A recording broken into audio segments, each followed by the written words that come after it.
Good morning and welcome to Live Jai-Alai in the Magic City on the Jai-Alai Channel. Here on YouTube. That is, of course, if you are here on YouTube.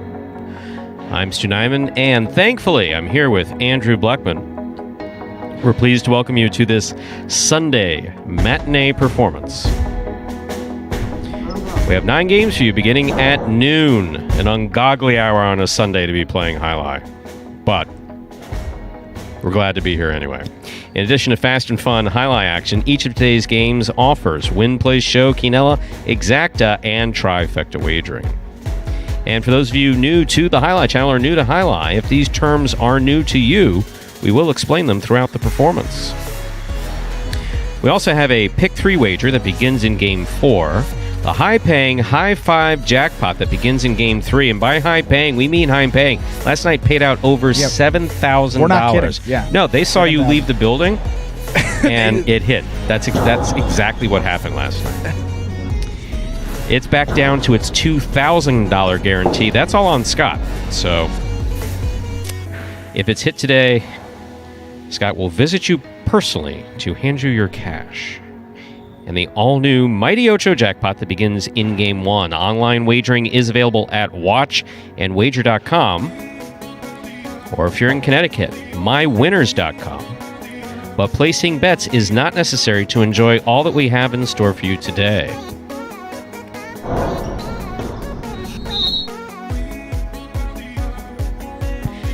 We do not have any scratches in today's performance. Once again, today's performance is scratch-free. Bragley is going to give it a shot today.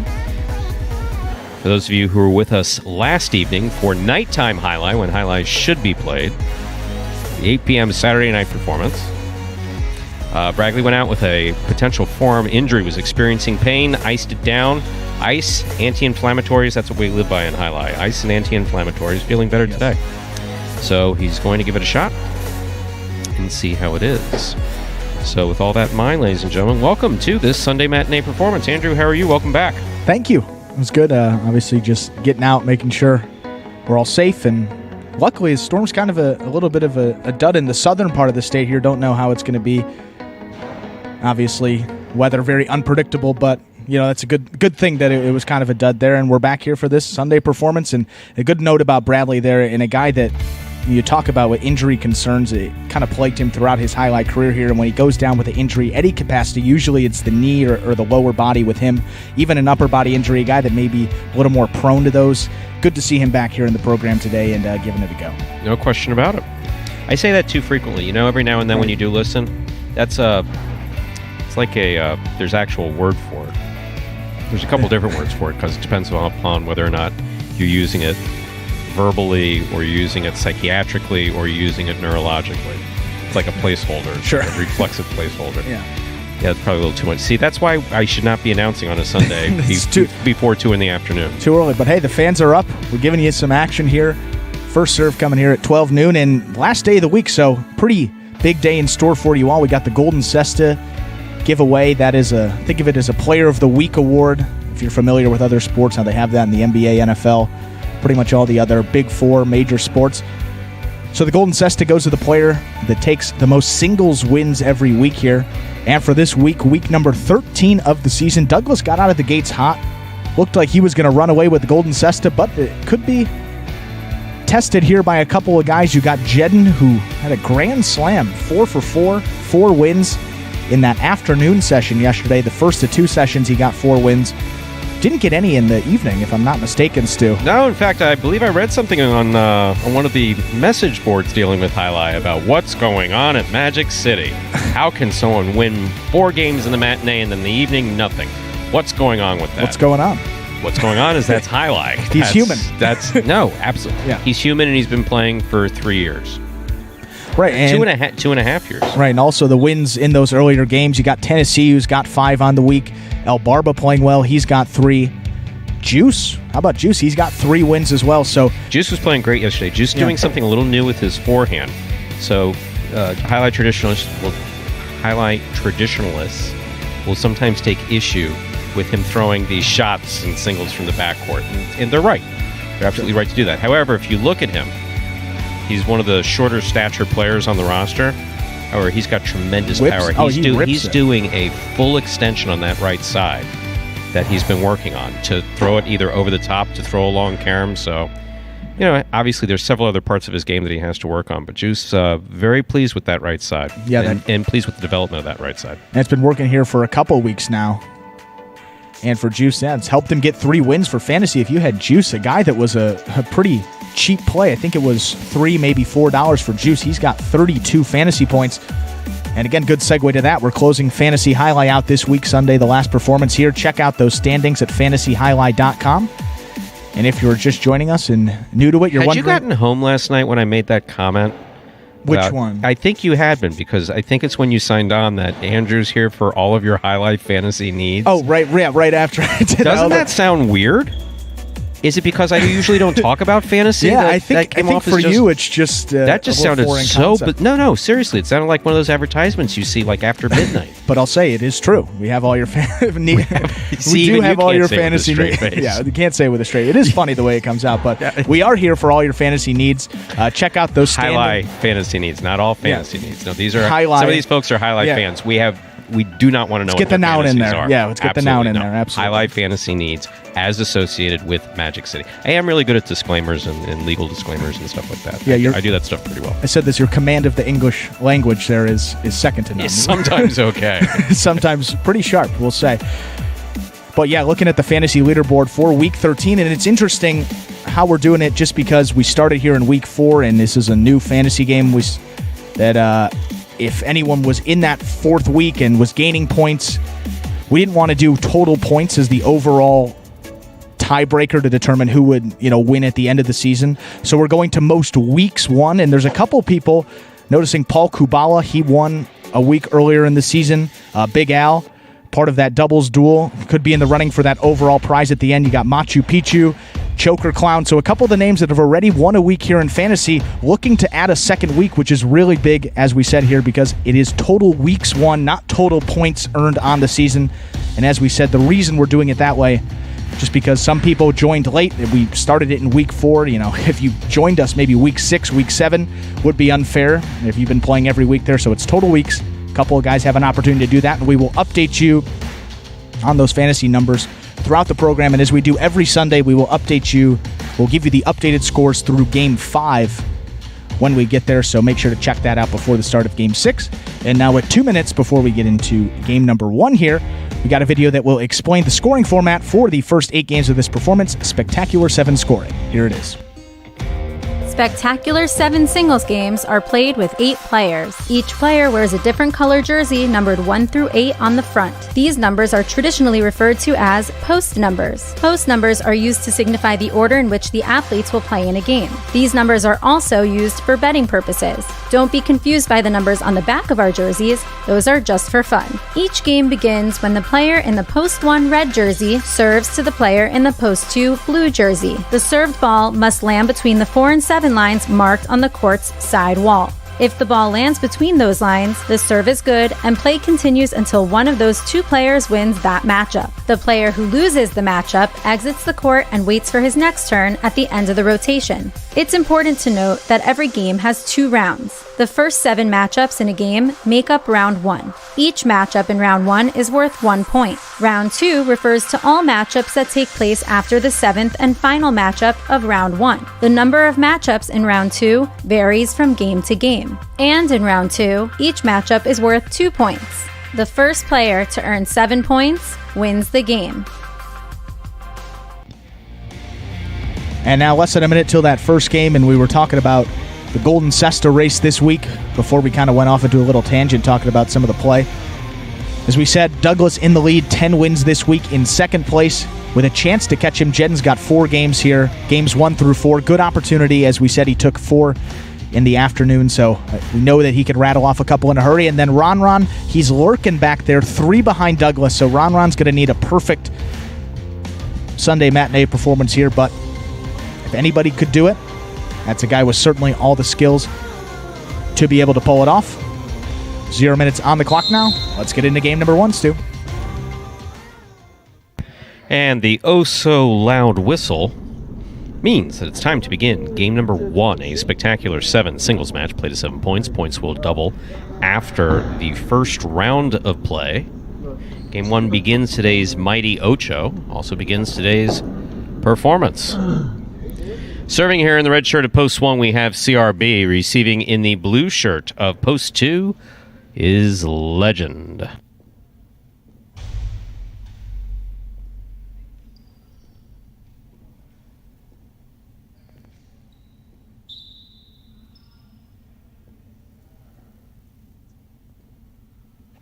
CRB serves. Game 1 begins. Legend from the forehand of the 7 line. Nice backhand by CRB. Legend for the rebote. Clip the side wall. Scores. Point 2. Legend first up on the board in our first game. That'll bring up the white shirt of Post 3. This matchup has Legend serving to Lamonte.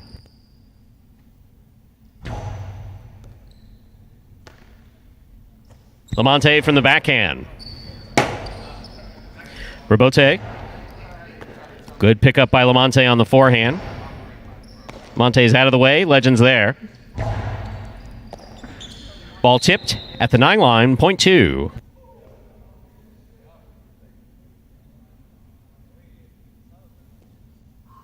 Receiving now the green shirt of Post 4. Here's Vuelo.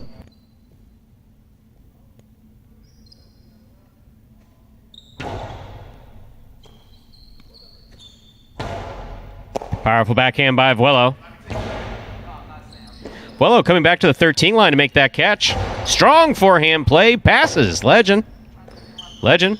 2-all rebote save. Missed. Point 4.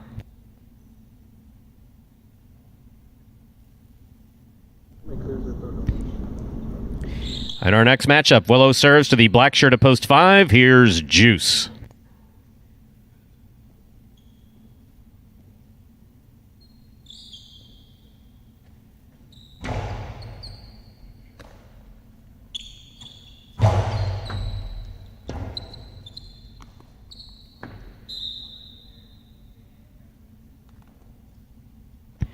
Point 5.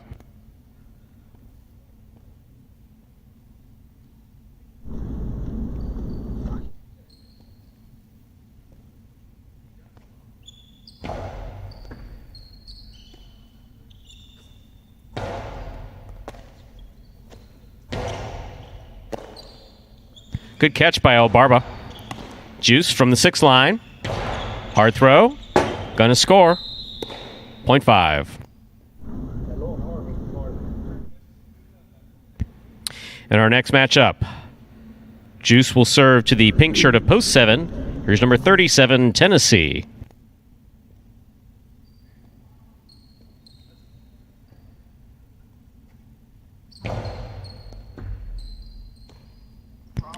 Tennessee from the forehand. Powerful right side to the inside. It's going to score.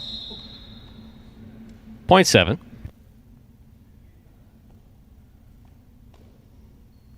Here now to complete the first round and receive, wearing the purple shirt of Post 8, is Jedden.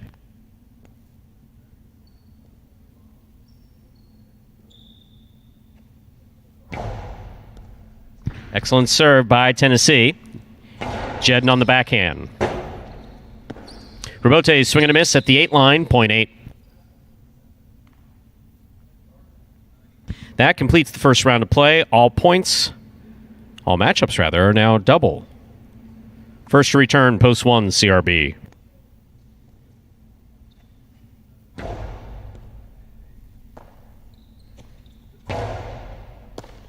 Ball dropped at the 9 line, point 1. CRB on the board with 2 points. Here's Post 3 in the white shirt, Lamonte.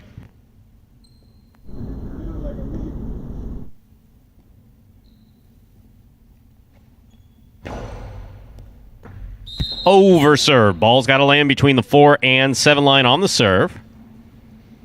I pass the 7. This point goes to Post 3. In this matchup, Lamonte serves to Legend.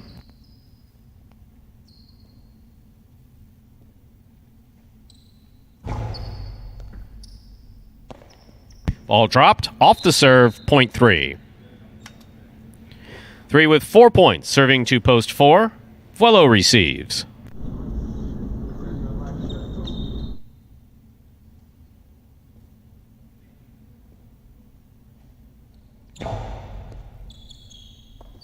Ball tipped off the serve, point 3. That'll take us to possible game point here for the white shirt at post 3, Lamonte. Trying to stop him. El Barba.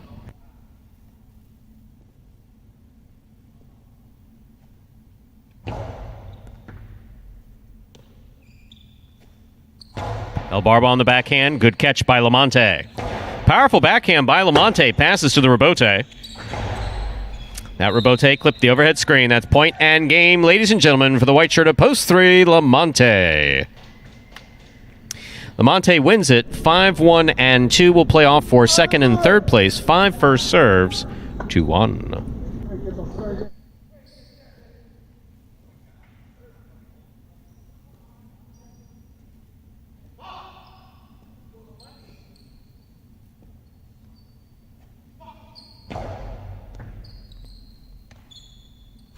Nice backhand by CRB.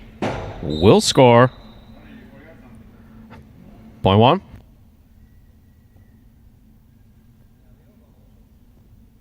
One on the board with 4 points. And a possible place point here for CRB. Legend receives. It's a good serve by CRB. CRB on the forehand. Good catch. Midcourt placement. Legend's there. Legend goes deep. Rebote left side by CRB. Legend with the catch midcourt. Carambola scores for Legend. Point 2. 5's eliminated. 2 serves 1. This is place and show point.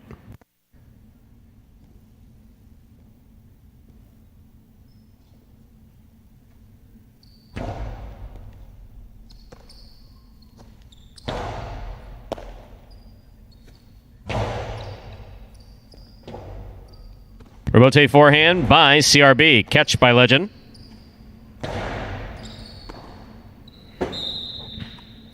Point and place to post 2. 1 shows. Unofficial order finish 3-2-1.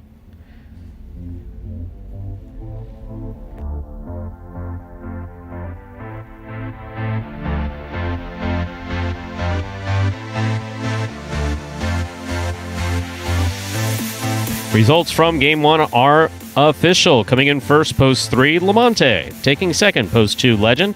Coming in third, post 1, CRB. 3-2-1.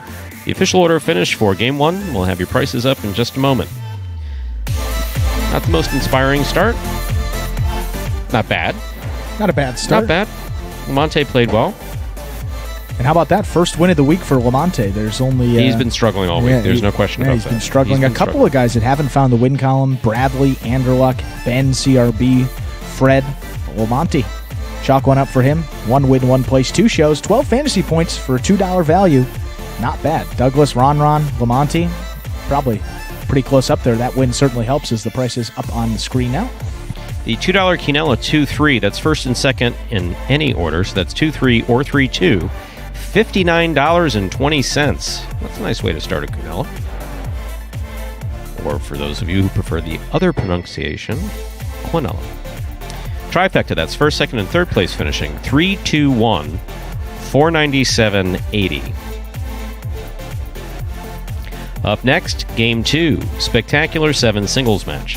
It's played to 7 points. Points will double after the first round of play. There are no scratches in Game 2, and post time is just 7 minutes away. Good luck.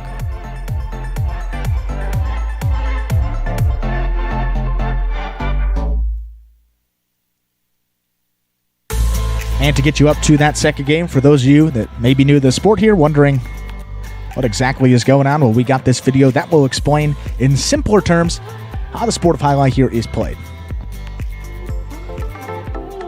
The main rule of highlight is simple. Players must catch and return the ball in one fluid motion. Sounds easy enough, right? So how do you win? You can win a matchup simply if your opponent overserves, underserves, or serves the ball out of bounds. On the flip side, your opponent wins the matchup if the serve is so good that you fail to catch and return the ball to the front wall. If your opponent fails to catch the ball before it bounces twice on the ground, or if your opponent's cesta makes contact with the ball but doesn't catch it, then in both of those cases, you win the matchup. You can also win a matchup if the ball bounces around in your opponent's cesta during an attempted catch. This is called juggling, and it's illegal in Jai-Alai. Another way to win a matchup is if your opponent throws the ball and it lands out of bounds on its return from the wall. The overall game strategy for a Jai-Alai player is to make it difficult for an opponent to reach the ball in time or to execute a rebuttal play.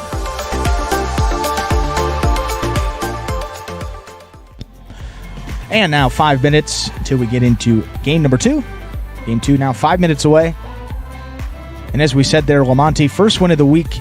And I think now with the way these games are structured, there isn't a clear defined, I think at the beginning of the season there was early, middle, late. And now some of those guys that were in the middle games, I mean, you see like Bradley would be a middle game guy. Anderluck was getting some middle games, even though he's probably a late game guy. Ben also. And those are the people that haven't found the win column yet this week. And that's one of the big points we've been saying. When you got Douglas, who's got 10 of the wins, Ron, who's got 7 of them. You got Carballo with a pretty solid week. He's got 5. Add Kubala's 2. You know, Ikeda's 4. It's pretty slim, and those wins are limited in those later games. And that's not to say that any of these guys have played bad at all, because, I mean, you saw late games have been terrific. I mean, Ben in particular the other night, I mean, he's given Douglas a run in all these points. They got rallies that are going on for a minute, and it's just one little thing that sends him back to the bench, and that's got to be tough, you know, day in, day out to really rebound from. See, throughout the history of Jai-Alai, late games have always kind of worked like that, because you've always had your, for lack of a better term, stars. Right, in any sport. Yeah. So if you're playing a trifecta or a group of trifecta, and you're looking at the 13th game at Miami Jai-Alai in the 80s or 90s, there's a few names. You know, are you going to leave Mitch out? Are you going to leave R out? You know, are you going to leave Joey out? You know, don't say that too loud. But then you have another 5 players backing up there. Do you have Plaza the Second, Irizabal, all these other names that are more fantastic than capable players? Yep, absolutely. But they're not necessarily going to get a win in every performance. Right. Whereas, you know, Mitch and R are going to squeak out too every performance. Yeah, that's why it's tough too with fantasy for this week as well. I mean, you got guys like Ben, Bradley. I mean, all those guys that are featured in games 5 through 9 are really $5 plus. And that's something that, you know, going into the week, I knew could be a potential, you know, the reason some of those prices may have been, you know, inflated for those guys in the later games is because their averages on the season were pretty high because they were playing in those middle games. There was a lot more points to go around. So certainly for next week, prices are, you know, going to be adjusted, and it's tough to weigh a guy like Ben and Bradley and Anderluck. I mean, Anderluck throws the ball harder than anybody, has the ability, as you said, to go out there and win almost any game he plays in, but it's just been one of those weeks for a couple of the guys where they haven't been able to Anderluck close has out. absolutely been struggling this week. Yeah. But then has moments of brilliance last night. Right. Last night. I believe you were probably watching from home, unless you lost. I don't know if anybody lost power, but reached up on the right side. There was one game he could not. He played terrific. Did he win? I don't. No win. Yeah, no win. So he wasn't able to finish the game, but he had 3 really awesome points in there. Yeah, and for Anderluck on the week, 2 places, 4 shows, 1 quad. Bradley, 2 places, 3 shows. And I think for Bradley also, this is the first week that he's really played with those feature guys. I mean, he missed the first month and a half of the season. He just came back when we were going to the limited roster of singles players, so he hasn't faced Douglas, Ikeda, you know, the full crew. I mean, he played pretty well these past few weeks, and that doubles duel as well is playing great, a popular pick coming into this week. Won the doubles duel. Won the doubles duel with Bueno. And again, still check that out. That is on the Jai-Alai channel. Some great doubles action because that was a great night of Jai-Alai. It really was. Always love to see that. Yeah, if you need some Jai-Alai during the week here, this is the last performance of the week. Be good to hold you over until we come back here next Thursday for week number 14. And start it all again.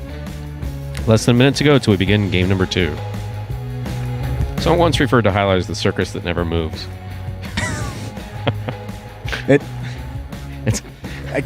Yeah. Forget where I heard that. Just once, we're like a circus that never moves. I hear more. That. You get everything here. You get humor, you laugh, you cry. Yes. We offer a little bit of everything. Or we try to. And when we were here, I mean, we had some of the best food around too. I had an empanada the other day. didn't compare to what they have in the casino. So let's get that back open. We need those chicken empanadas back. With that empanada plug, we'll begin game number 2, a spectacular 7 singles match. Play to 7 points. Points double after the first round of play. Serving in the red shirt of post 1 is Lamonte. Receiving in the blue of post 2 is Avuelo.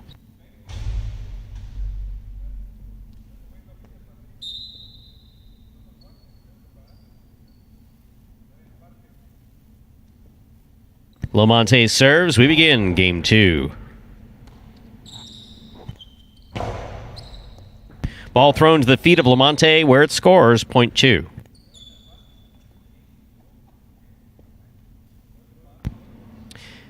Follow first up on the board in our second game. That'll bring to the court the white shirt at post 3. Here's Juice.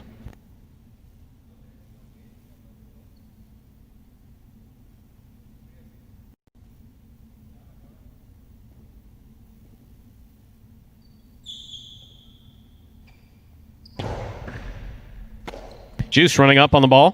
Powerful forehand back to the inside. It's a good effort by Avuelo to try to make that rebote. Real difficult. Point 3. In this matchup, Juice serves to the green shirt of post 4, El Barba.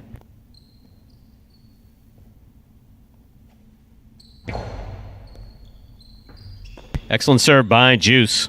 Nice backhand by El Barba. Juice passed a chance to take it coming the front way, went for the rebote. Much more difficult on that rebote in that particular location on the court. Point 4. This matchup, El Barba serves the black shirt at post 5, Tennessee.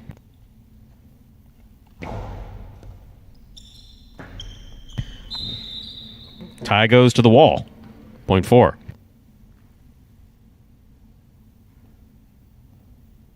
Here's the yellow shirt at post 6. Jedden receives.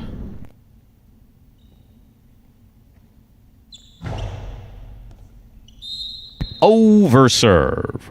Point 6. Pink shirt at post 7 receiving. Here's Legend.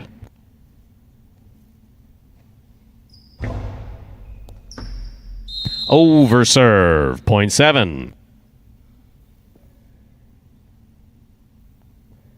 Here now to complete the first round and receive. Purple shirt at post 8. Number 18, CRB.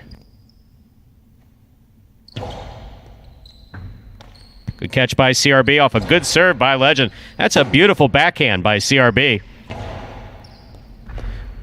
Good effort by CRB to try to get that on the forehand. Point goes to the 7. That completes the first round of play. All matchups are worth 2 points through the end of the game. First to return in the second round is Lamonte.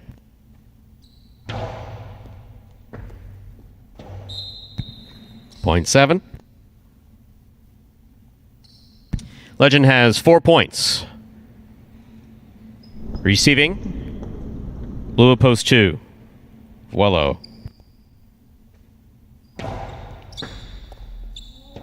Ball tipped. Point 7. Possible game point 4. Pink shirt at post 7, Legend. Trying to stop him is Juice.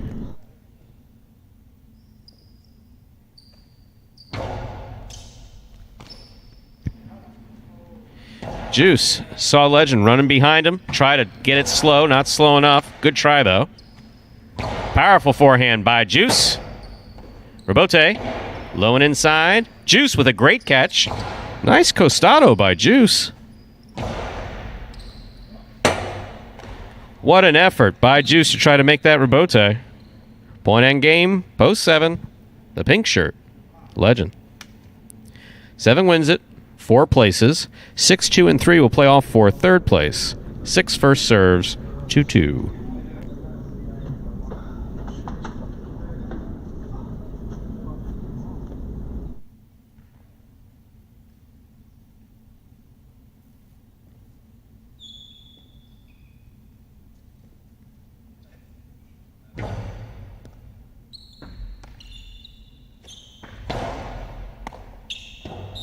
Ball tipped.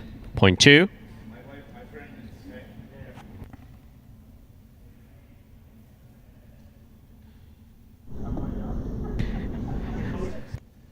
Possible show point here for post 2. Vuelo trying to stop him. Juice.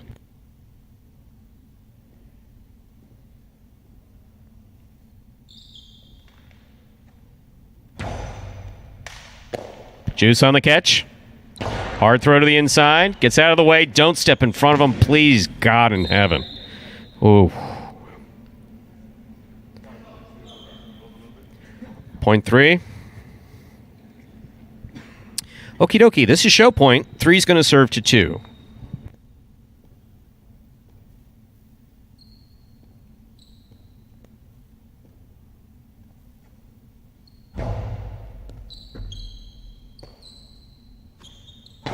Powerful backhand by Vuelo. Ball tipped. Point and a third place finish for post 2. Vuelo. Unofficial order finish 7-4-2.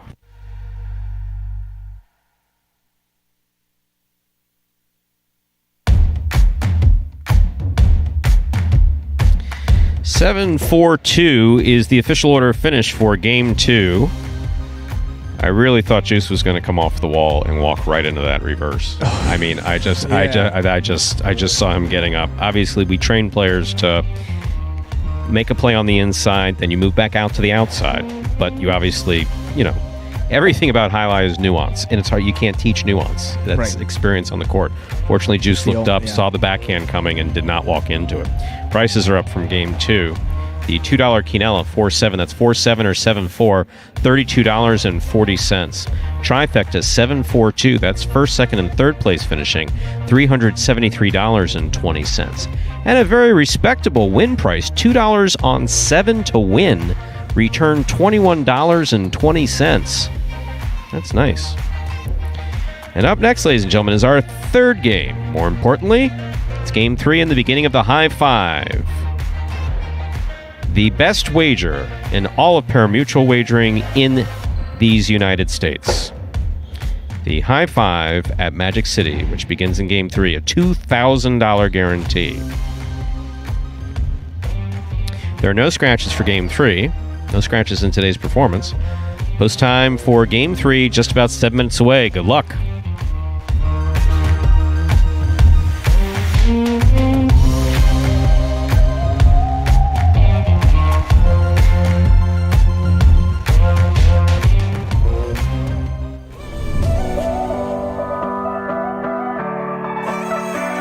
Catch by Bueno. Carom by Bueno. Caught by Barba.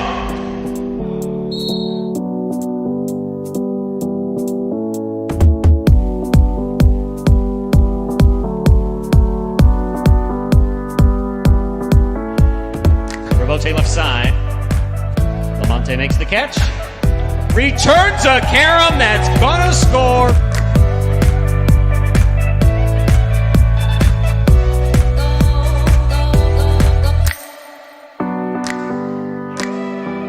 Tight to the inside. Robote comes out. Diaz sends that just under the overhead screen.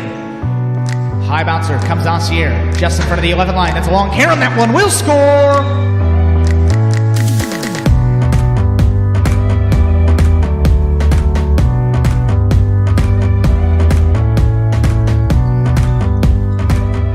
Reverse by Bueno. Kubala from the 7 line throws a 2-all. That is stopped on the forehand of Bueno. Bueno's Carom. That's going to score.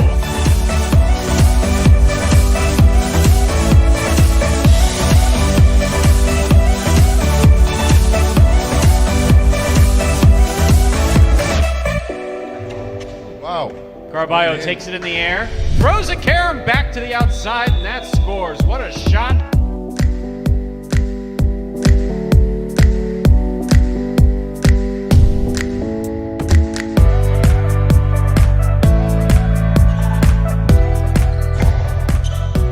Douglas on the right side.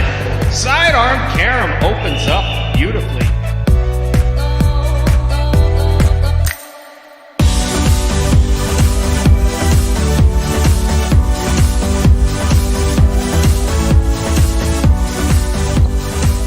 Outside placement of the forehand Robote. Bueno's on it. Rifling a Carom to score. One of the best points of this season.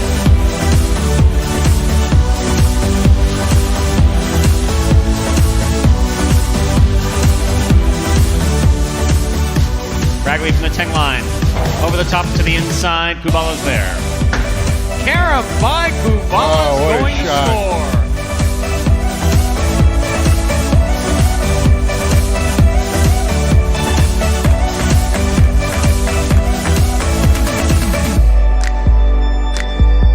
By Ron. Catch on the forehand of Vanderloop. What a carom. That Wow. wow.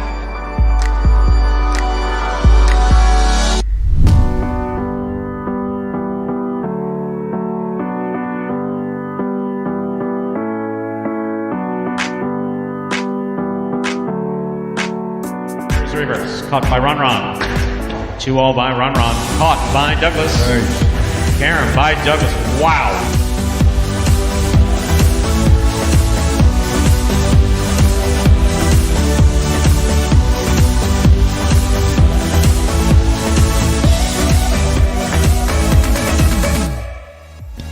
And folks, that was a collection of the top 10 caroms here from the 2019 season. That was last year at Magic City. Now 2 minutes till we get into that third game, which marks the start of that high five again. Last chance to place bets. $2,000 guaranteed in that jackpot today, which looks like 1124 bet into it. So after it was hit last night, not going to be anything above 2,000.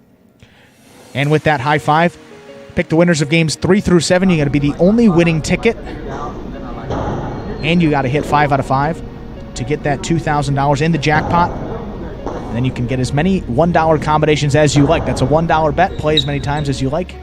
Spread out those numbers across the board and maybe take home $2,000. Even if there's not $2,000, it is guaranteed $2,000. So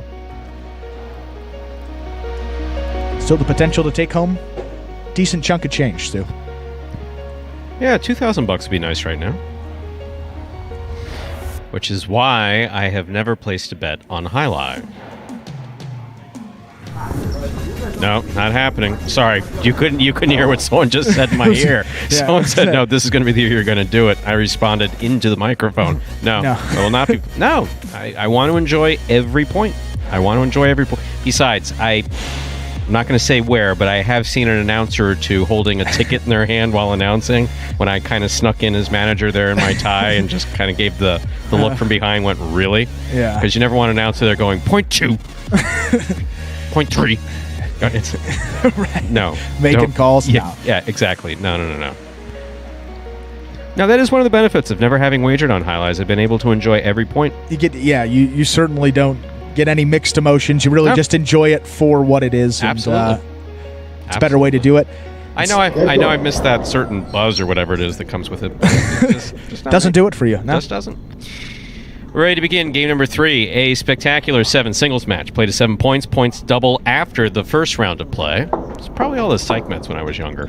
Just, you don't go particularly high or low. So, serving in the red shirt at post 1, we have Jedden. Receiving the blue at post 2, CRB.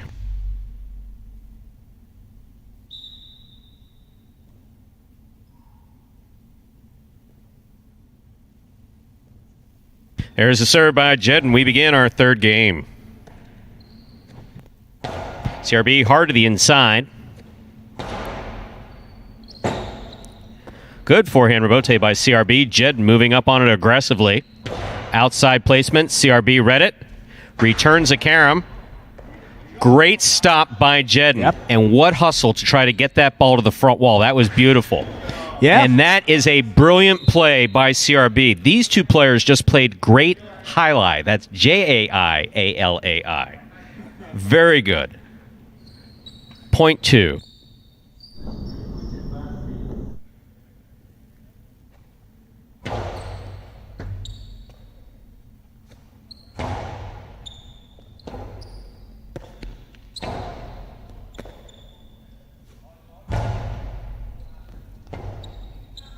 Forehand rebote by CRB. Here's Lamonte at the 8 line. Point 3. Here's the green shirt at post 4, El Barba.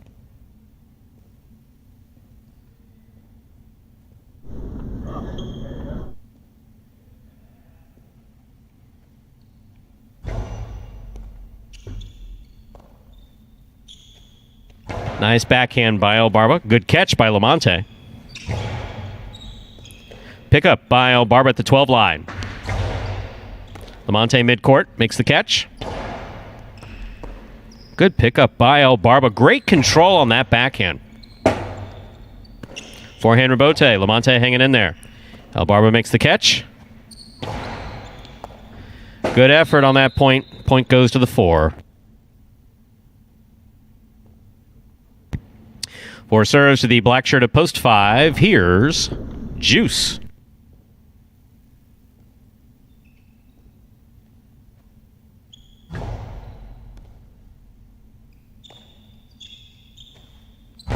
Powerful forehand throw by Juice from deep in the backcourt.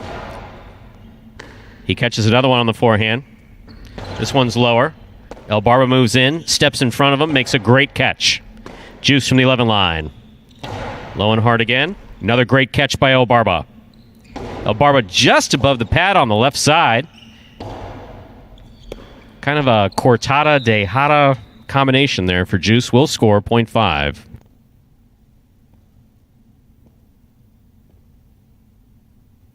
Here's yellow shirt at post 6. Legend receives in this matchup.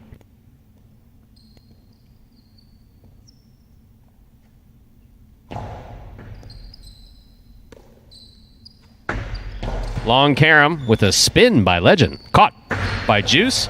And that carom by Juice, wow. Vicious. That was nice. 0.5.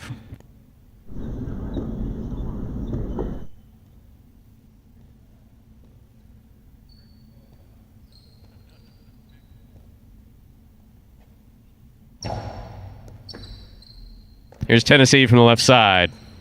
Big backhand. Rebote comes out. Rebote by Juice to the inside. Nicely played. Tennessee showing good control on that catch. That throw. No, Juice was looking for it at the overhead screen. A little early on that call from the player. Here's Tennessee with a carom. Juice, good eyes, good catch. Good carambola. 2 score, 0.5.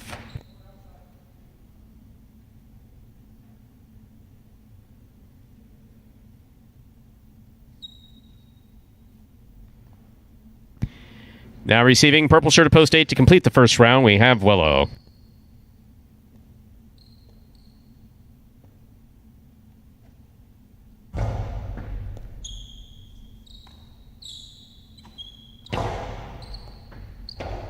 Rebote left side, it's a 2-all by Juice.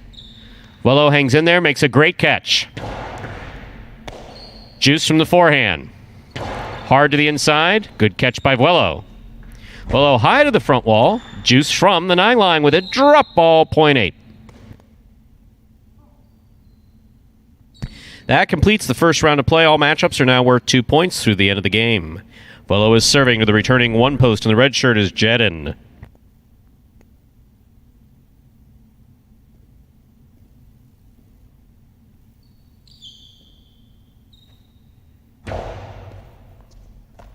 Great catch by Jedin off a good serve by Vuelo.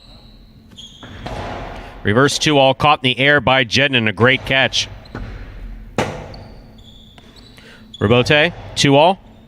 Great catch by Jedin. Jedin with a 3-wall play. 0.1. Jedin is on the board with 2 points. Serving the 2 post in the blue shirt is CRB.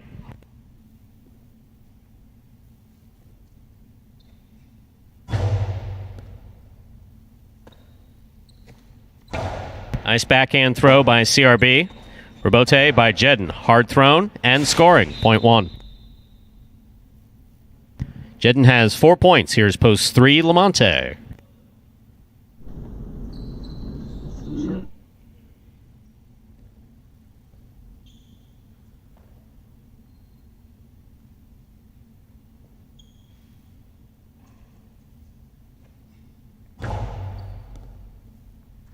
Lamonte with a great catch on the sidewall. Nice backhand. Jedin's there. Scoop attempt missed. 0.1. Possible game point for the red shirt at post 1, Jedin. And this matchup trying to stop him. Green at post 4, El Barba.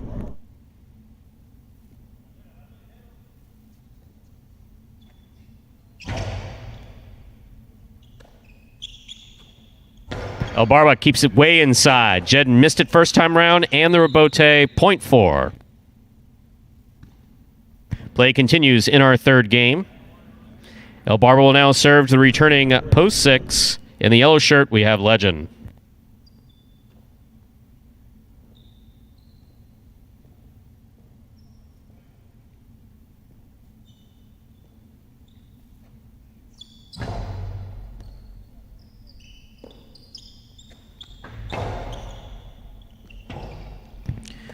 Rebote.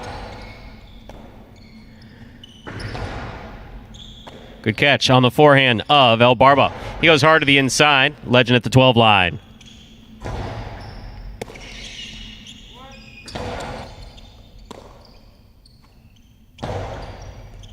Good catch by El Barba.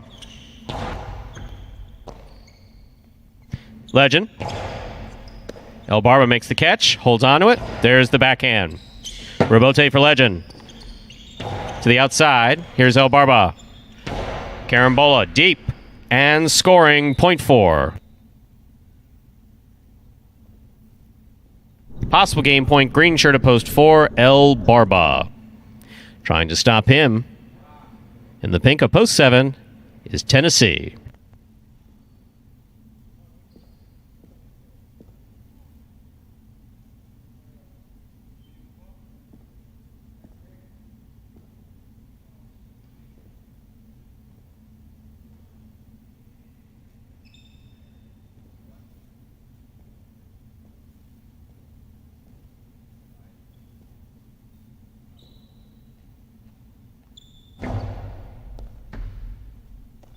Tennessee on the backhand. He goes deep. Bote's coming out to the 6th line. Turn from the left side of El Barba and a great catch. El Barba midcourt from the forehand. He goes deep. Tennessee reads that well for the rebote. Just makes it into play. El Barba gets it back. Tennessee catches it in the air. There's a hard throw by Tennessee and a great catch by El Barba. And a hard throw by El Barba and a great catch by Tennessee. El Barba from the left side. Backhand. Caught in the air by Tennessee. Outside placement by Tennessee. Lands off the court. Oh. Good effort by Tennessee, but that is point and game to the green shirt of post 4, El Barba. No playoff here. 1 places, 5 shows. Unofficial order finish. 4-1-5.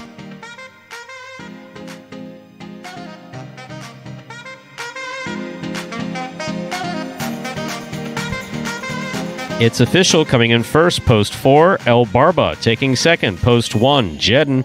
Coming in third, post 5, Juice. 4-1-5 is the official order finish for game number 3.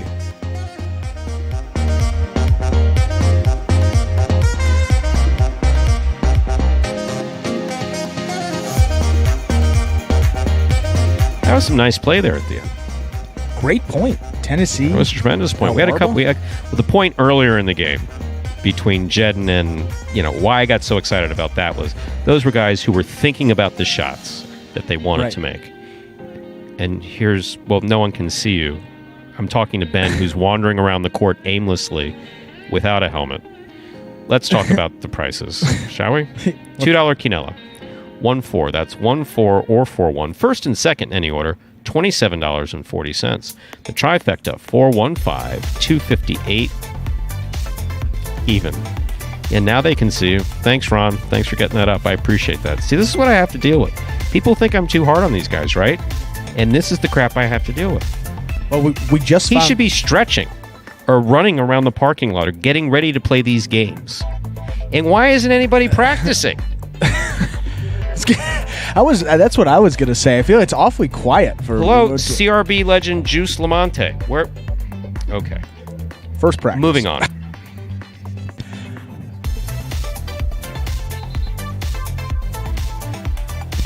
But what I will say, Stu, I know I just found this out, that Jai-Alai means Merry Festival in I don't know how we allowed you to get this far. I don't know how I got this far without ever hearing that. Ben's trying to he's making a little festival for himself out there, having some fun.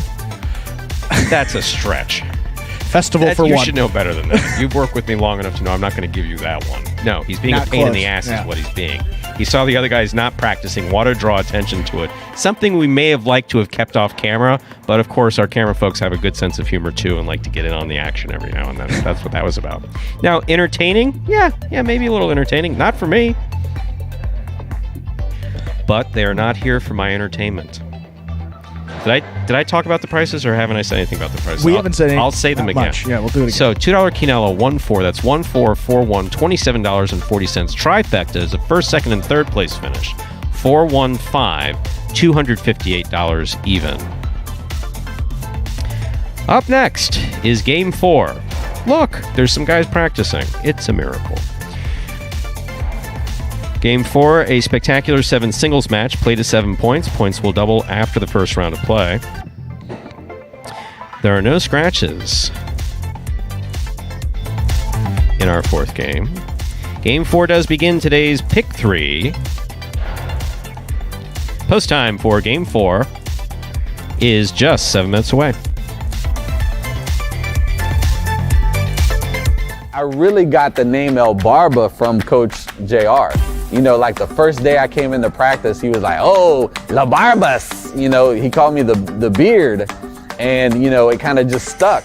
The most frustrating aspect of Jai-Alai for me probably would be anticipation. Because the ball's going so fast, you don't have time to wait to see where the ball's going to be thrown. It's frustrating, you know, but at the end of the day, I'm playing a sport for money.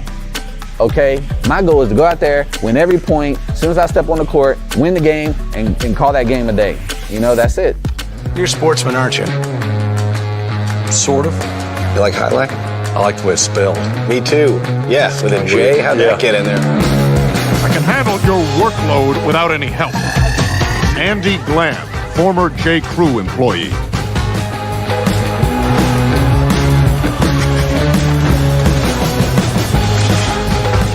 Dr. Dante Octavarius, seahorse breeder. Oh, the kid is hot tonight. He better be. I got him wheeled in the trifecta. Shunk Dunkirk, incontinent Jai-Alai instructor. Incontinent Jai-Alai instructor? Incontinent Jai-Alai instructor. All right, I'm calling it. I'm trying out a new persona. I'm club owner and Jai-Alai enthusiast, Barry Mexico. What a fun and lazy character name. Was it your first thought? You know it. Barry Mexico gets down to business.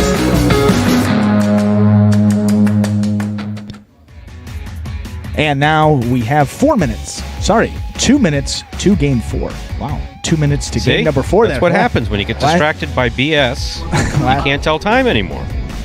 That's why Ben should not have been there. It's all Ben's fault. The fact you said 4 minutes as opposed Millennials, to... we can't take credit. We can't be wrong. We're never wrong, ever. Of course not. I threw you that So one. that's Ben. Thank you, Stu. And I always need an excuse to blame Ben for something, so... Actually, I will give Ben credit. When he's not being goofy, he is arguably the hardest working guy in Jai-Alai. Yeah. I mean, he really puts in so many hours in practice. And Care takes this as a serious career. I mean, every part of it, and we love Ben. It's all fun with him. He's terrific, great personality, and likes to keep it loose. We'll leave it at that. And what I was saying before, I was so rudely interrupted by that little fanny dance, whatever the hell that thing's called, is that they he call just that did. the flossing. Whatever it's called. Was that point that was played between Jedin and CRB, shot for shot for shot. It showed them thinking. It showed them executing. Next level highlight. It wasn't, you know, the form wasn't perfect. The form was a little choppy, but that's what CRB actually wanted to do in yesterday's matinee when he held the ball. You see, but he made that correction coming in today. And that's the most important part of it. Exactly. That's what we're talking about with the evolution and development. Is you get to see the program. Yes, I mean, sometimes exactly. you get to see That's mistakes, what he wanted to do yesterday. Yeah. But he was able to do it today, and he was able to do it without holding it. Won the point. That was just great. And Jedin, with his excellent athleticism, was right there until he wasn't there, and that's what you want to do. It's you don't want the guy just to drop the ball. You want to throw the ball where the guy's not even close to it. You want to, You want to crack the 2-0 when the guy's standing behind you or whatever. You want to be able to throw it low, hard, and inside when he's got to try to chase it back. And that's when you're going to see what the Magic City players do. They'll chase down every single ball. And with that rant, that gets us to Game 4, a spectacular 7 singles match. Played to 7 points. Points will double after the first round of play.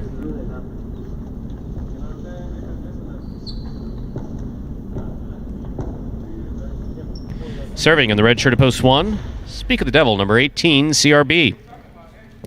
Receiving in the blue at post 2, Legend.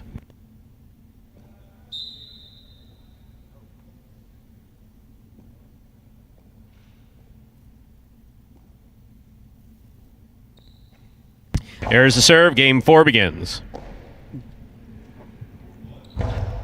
The floater in the middle of the court. That caught the top of the pad. Well thought out. He had Legend locked up on the inside. That's a good thought, just not executed. Point 2. 2 serves to the white shirt at post 3. Here's Juice.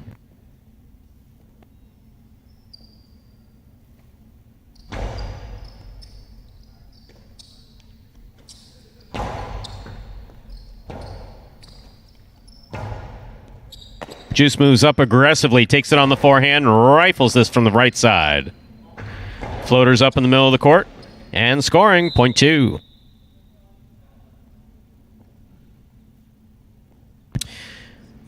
Legend now serves the green shirt at post 4 in this matchup. Lamonte receives.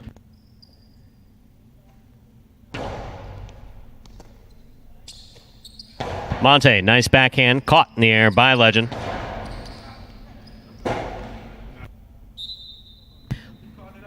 Point 2.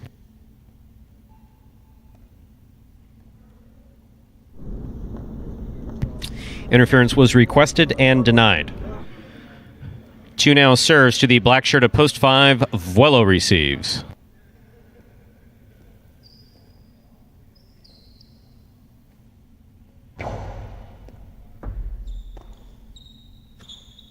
Powerful, powerful backhand by Vuelo. Rebote left side by Legend. One-handed grab. He holds onto it, and he keeps it away from the lower pad. That's everything you can want in the backhand. Long carom will score for Legend. Point 2. 2 on the board with 4 points. Here's post 6, Tennessee. They only give solid.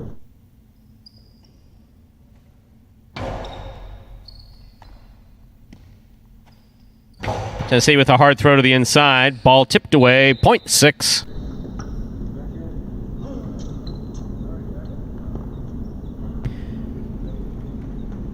Tennessee will now serve to the pink shirt of post 7. In this matchup, we have Jedden receiving.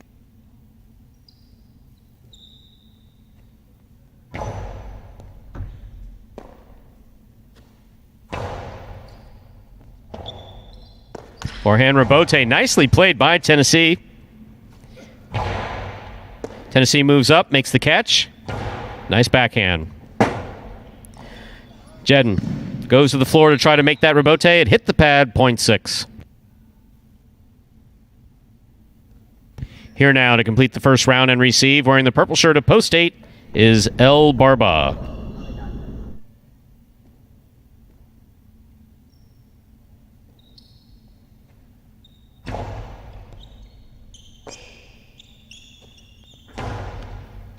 Catch by Tennessee.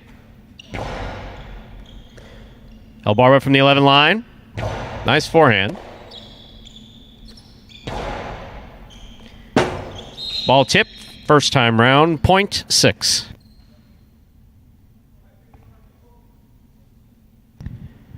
That completes the first round of play. All matchups are now worth 2 points through the end of the game. First to return in the second round is CRB.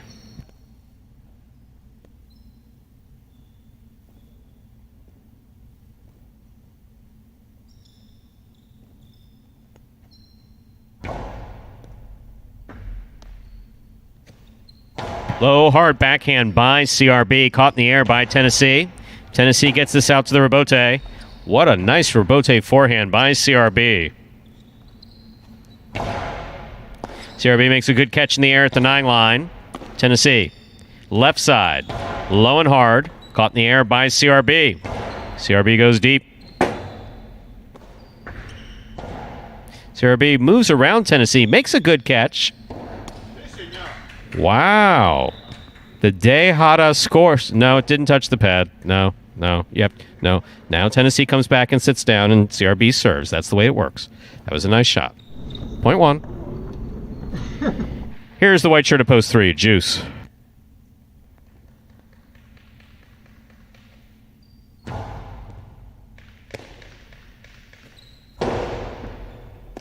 Good pickup by CRB. Nice throw to the inside. That scores. Point one.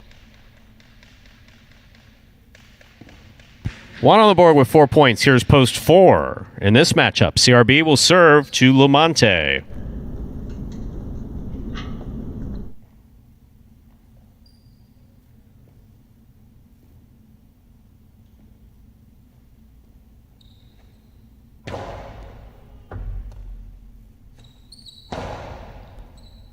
Catch by CRB. Backhand played to pass. Rebote coming out. Forehand Rebote hooked. Point one. Possible game point for the red shirt of post 1, CRB. Trying to stop him. Post 5 in the black shirt. Here's Wello.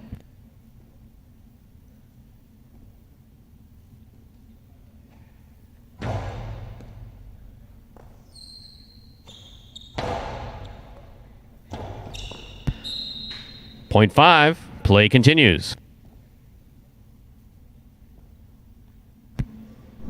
Wello will serve the returning 2-post. Legend in the blue shirt.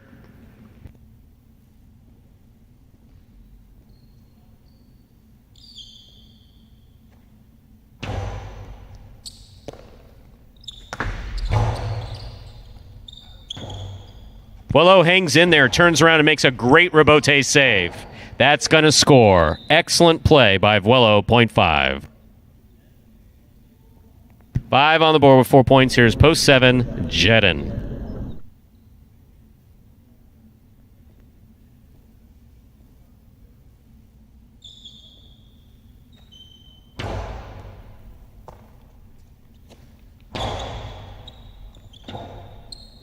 Vuelo goes to the floor to make the Rebote. That's another excellent save.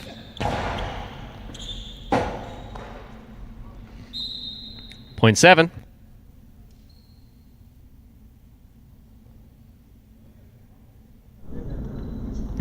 Jedin now serves the returning 8-post El Barba.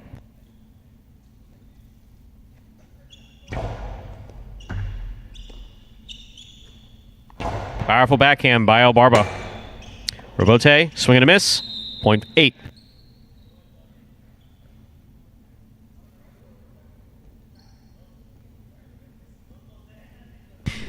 In this matchup, El Barba serves to post 6, Tennessee.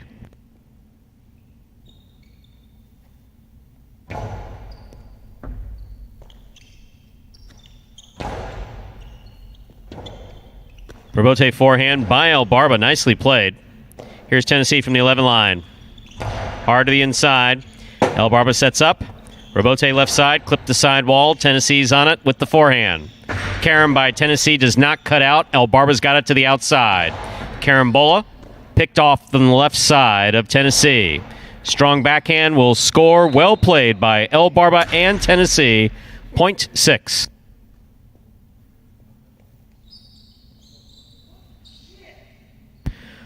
Possible game point here for the yellow shirt at post 6. Tennessee trying to stop him. Post 3. Juice.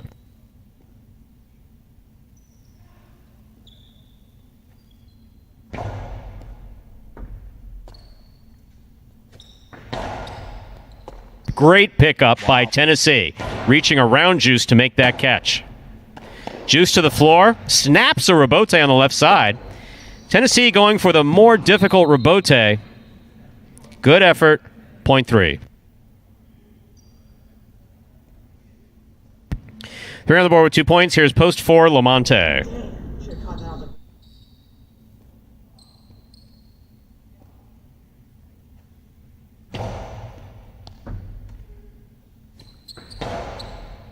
Juice on the forehand. Lamonte, great pickup on the right side. High to the front wall. Picked off by Juice. Lamonte with another good catch on the forehand. Picada. Juice on the run. Lamonte with another good catch on the forehand. There's the carom. It does not cut out. Juice has it at the 12 line. He throws a carom. It does not cut out. Lamonte stops it. Lamonte's carom, that's a much better one. Juice still has it. What a play by these two players. Point goes to the 3. 3 on the board with 4 points, but returning with possible game point is CRB in the red of post 1.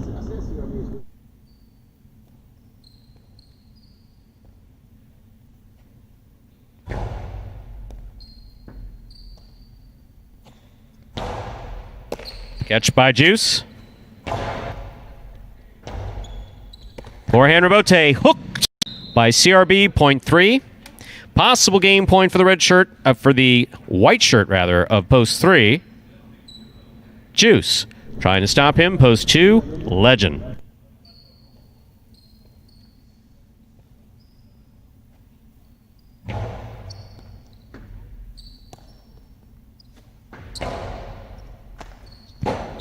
Ball tipped, first time round, point 2. Possible game point here for Legend in the blue of post 2. Trying to stop him, post 5. Vuelo.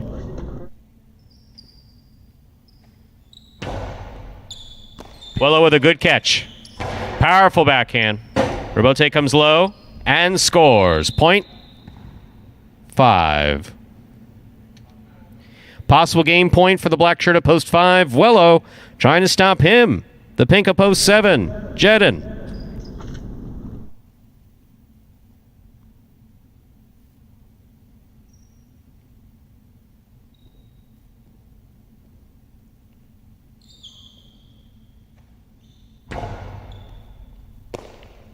Jedden from the forehand.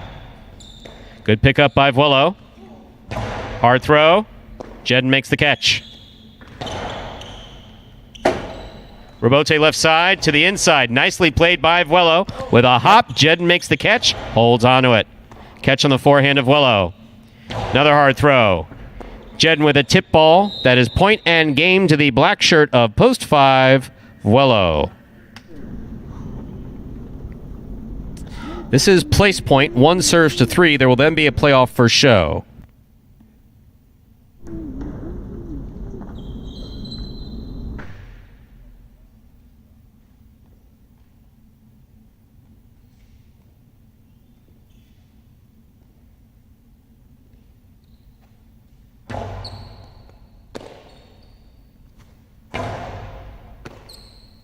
CRB, hard backhand. Ball tipped. Point and place to post 1. 2 serves 3. This is for show.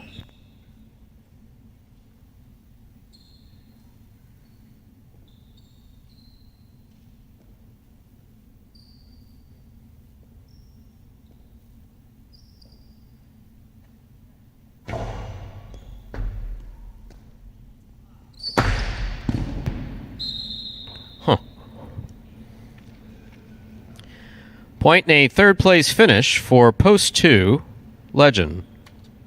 Unofficial order of finish 5, 1, 2.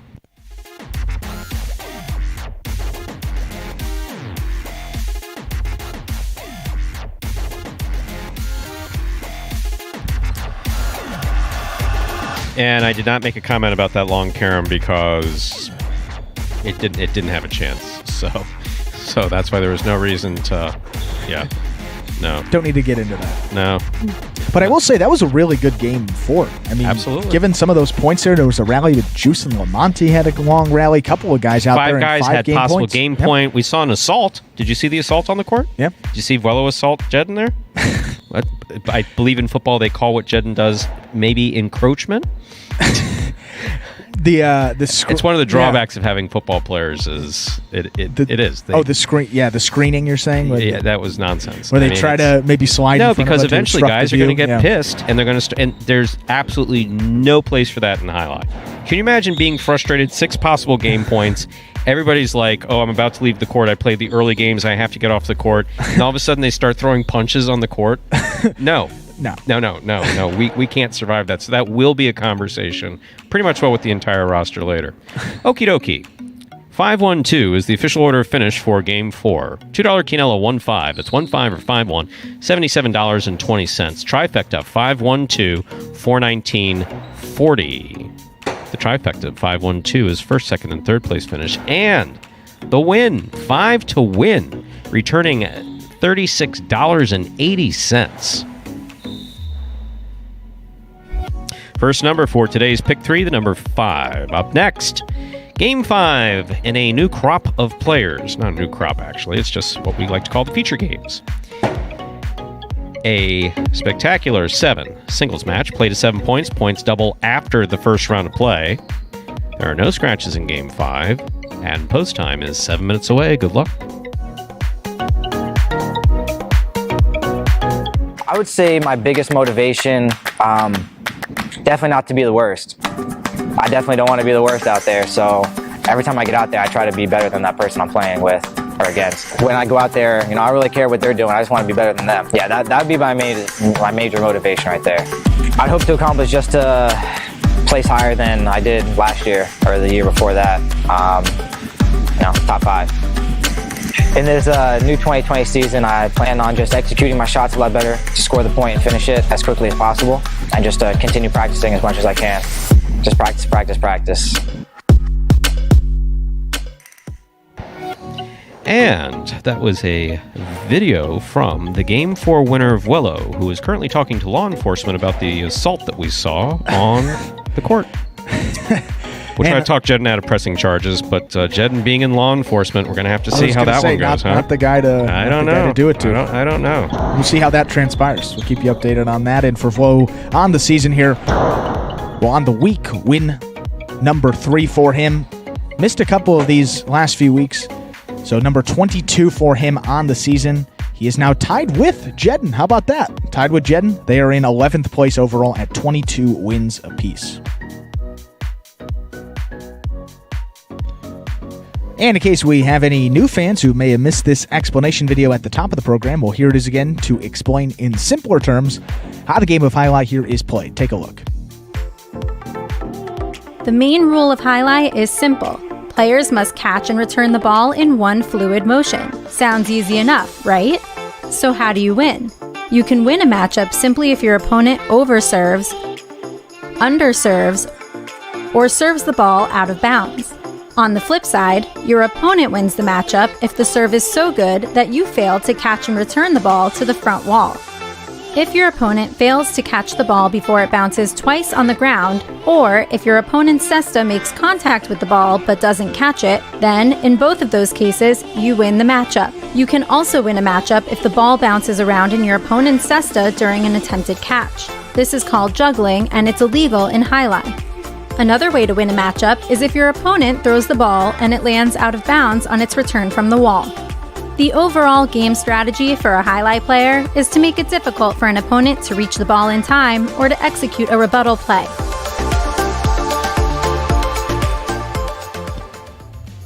And now 3 minutes till we get into game number 5. As Stu said, a new group of players coming in for this 5th game, and then you'll get a couple of more new guys in game 6. And then they'll all be together to close it out in the final 3 games, 7, 8, and 9. But for game 5, you're going to get Douglas here.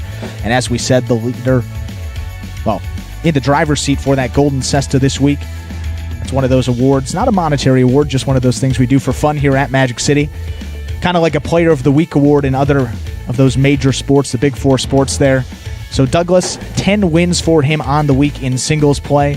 And the only guy that has a chance to potentially catch him is Ron, who has 7 wins on the week. Ron's going to be playing in games 6 through 9, so he has 4 opportunities. He can surpass Douglas, but it's going to need a Herculean effort to overtake first place. See, that's a good word. Herculean. Sorry, not first place. First place for this week. Ron overall, though, still in first place with 54 singles wins. Douglas, 10 behind him at 44.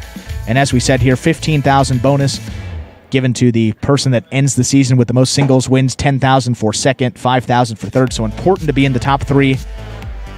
And the final spot there is held by Bueno at 41 wins, and then Kubal at 435. Tennessee, Ikeda tied in 5th place at 34. Carballo at 33. Ben at 30. El Barba at 29. And speaking of El Barba there, Stu, the week that he had, just looking numbers here, 4 wins, 9 places, and 1 show. If you can finish in the top 2 13 times in a week there, got to say that's a pretty strong week for him. And dating back, we'll go through the numbers here. I think it's dating back to week 11.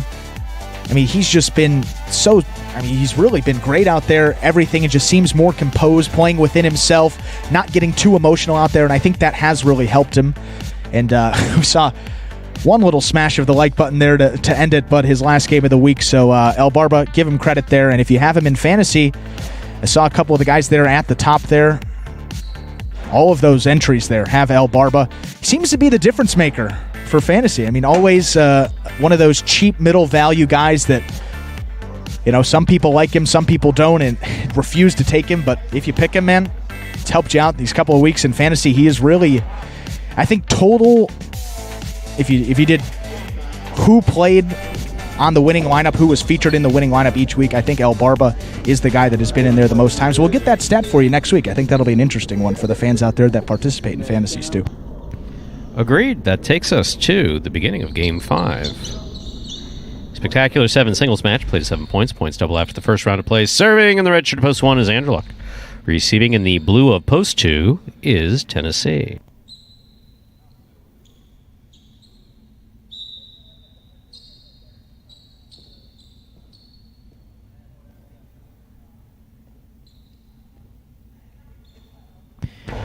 There's a serve by Andrew Luck. We begin Game 5.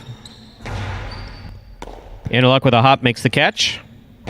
Back to the inside he goes. Tennessee missed it on the forehand. Turn to make the rebote. Timing's off. Point 1.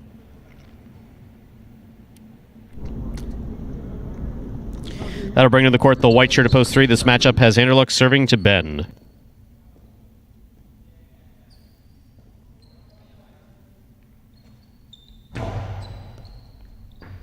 It's an excellent serve by Andrew Luck.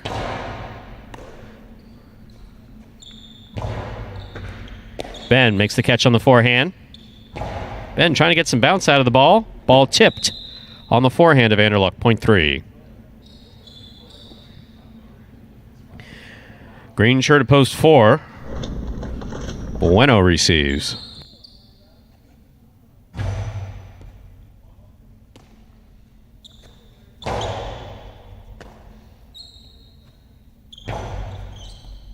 Catch by Bueno. Rebote played beautifully by Ben to the inside. Bueno goes deep. Rebote left side by Ben. Bueno on the forehand. Karam. This one does cut. Not enough. Ben's got it. 3-wall play. Bueno trying to cut it off before it gets to that side wall. Well played by Bueno and Ben. Point 3. That'll bring to the court the black shirt of post 5. Here's Bragley.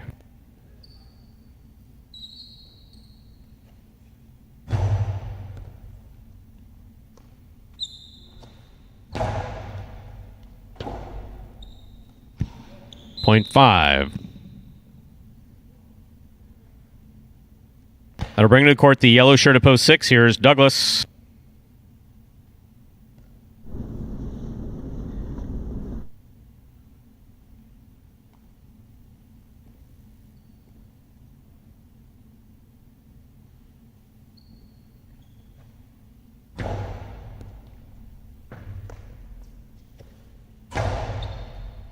Backhand clears the overhead screen.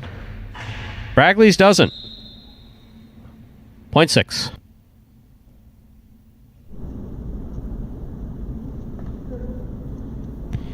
On the court, ready to receive in the pink shirt of post 7. This matchup has Douglas serving to Ikeda.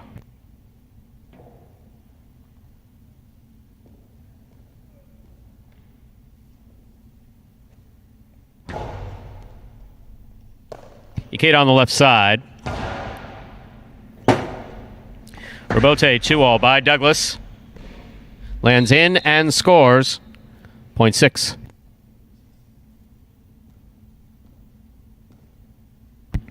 Here now to complete the first round and receive the purple shirt of post 8, Legend.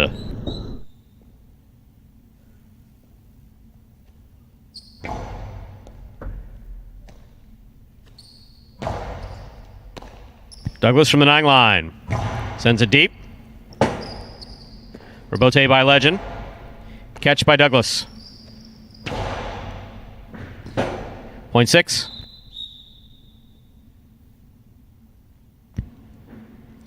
That completes the first round of play. All matchups are now worth 2 points through the end of the game.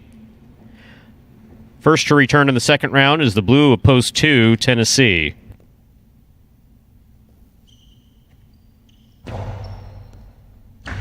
Tennessee with a big hop, but a miss. Point 6. Straight points to a possible game point for Douglas in post 6, trying to stop him. Post 1, Anderluck.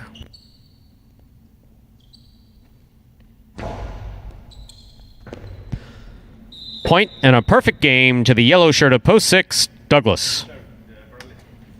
6 wins, 3 places, 5 serves to 1. This is a playoff for third place.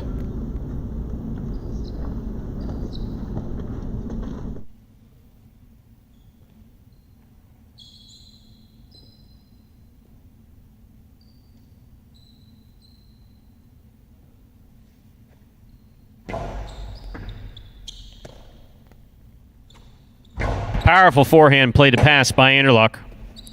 Rebote by Bragley. Catch by Anderluck. Karen by Anderluck. Bragley got there, stopped it, changed it up. Not soft enough. Anderluck's got it on the left side.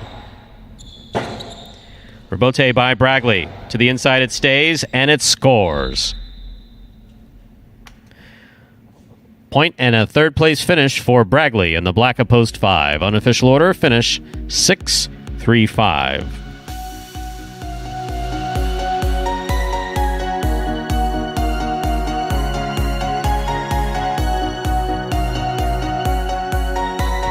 Results from Game 5 are official. Coming in first, post 6, Douglas. He had a perfect game. Taking second, post 3, Ben. Coming in third, post 5, Bragley.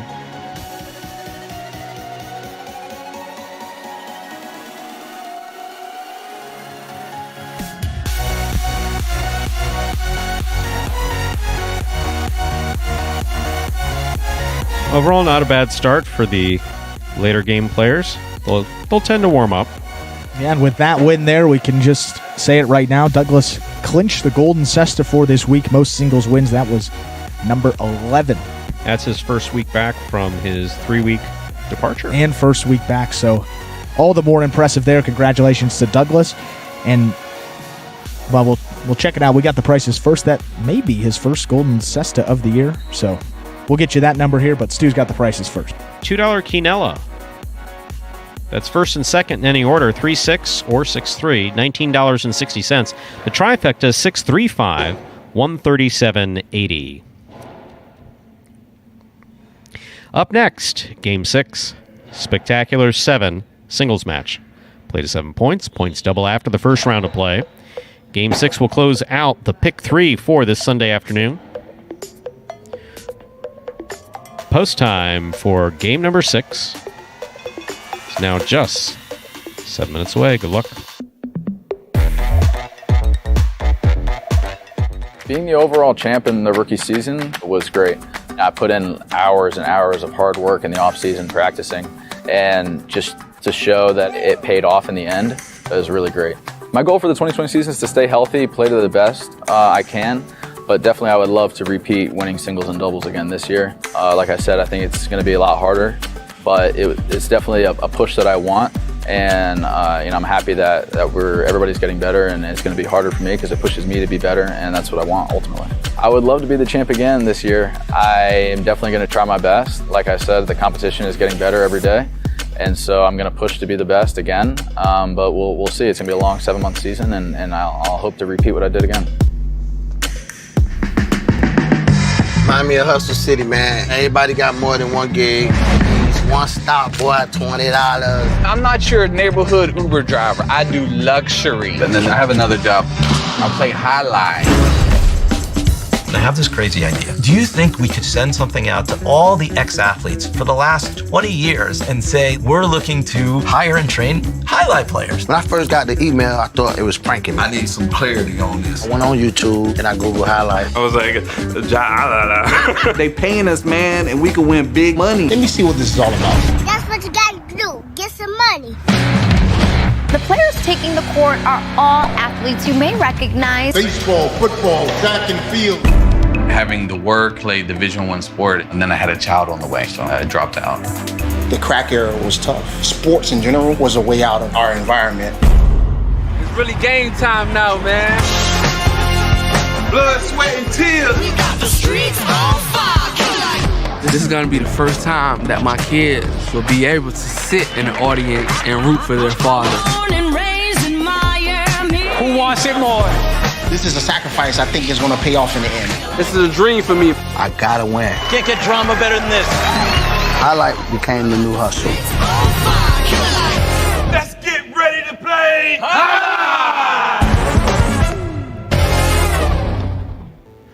And folks, that was a trailer for the award-winning documentary Magic City Hustle about the start of the highlight program here at Magic City just a couple of years ago, 3 years ago. We're into season 3. Not even halfway through, really. A lot of weeks left here, and if you'd like to watch that doc for yourself there, head on over to MagicCityCasino.com. Under the highlight tab, there's a hyperlink that'll take you directly to the site, MagicCityHustle.com, or just type that directly into your browser. Again, that's MagicCityHustle.com. Either way you go, takes you to the same screen where you can make a purchase for $5 and enjoy it from there as many times as you like.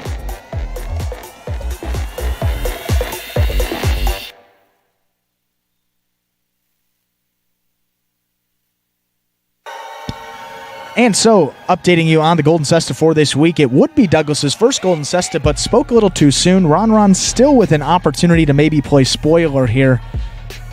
Forgot about the fact that he wasn't playing in that 5th game, and he comes in games 6, 7, 8, and 9. So Ron with 4 more appearances here. Gonna need a grand slam. Has to take all 4 of them to have a chance. And that would have him tie Douglas. And then we're going to go to in the money finishes is the next tiebreaker there. So Scott doesn't go by in money finishes. Scott will have them play a partido. Come on. Hey, if we can get a little partido for the Golden Cesta right after this performance, I'd stay.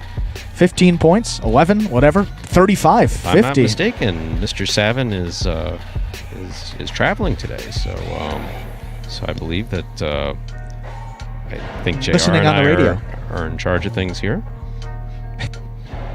Since I know he's listening, that's obviously not the case, but I know I'm about to get a text. Yeah. No, but seriously, maybe we'll do that. I don't know. Well, if Ron, if he can win these next 4 games, then have him play a 15-point partido. He deserves afterwards. I was going to say, if he does it, he may be gassed given what we saw last Saturday. And well, maybe we'll play it during the week. But no, yeah, going down to in the money for the tiebreaker there. And if they tie within the money, then we go to place. And Ron with 8 places on the week, Douglas with only 1. So Ron would take it there if we had to go to a second tiebreaker. So I feel like it's the NFL playoff scenarios where I need this team to lose, this team's got to beat this team, but yeah, still mathematically possible for Ron to win the Golden Cesta. That's always the nature of highlights. See people looking at the old tote board, with the big. Yeah. Okay, now I need the 2 to beat the 3, then I need the 2 to beat the 4, and then I need the 4 to win, and then I need. It's like, yeah, okay. It's like, all right. See, that's why I don't. In your dream. That's why I don't bet. Never bet. I don't want to think like that. Your mind's in a million places. Yeah, it's tough to keep track. Hard to enjoy it, as you said there. We're ready to begin game number 6, a spectacular 7. Singles match played at 7 points. Points double after the first round of play. Serving in the red shirt of post 1, Ron. Receiving in the blue of post 2, Ikeda.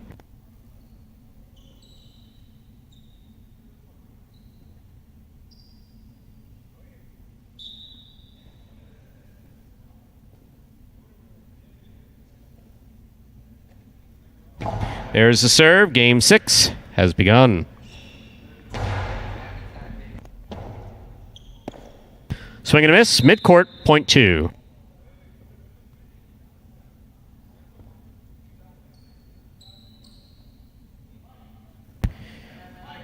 2 serves, the white shirt at post 3, Bragley.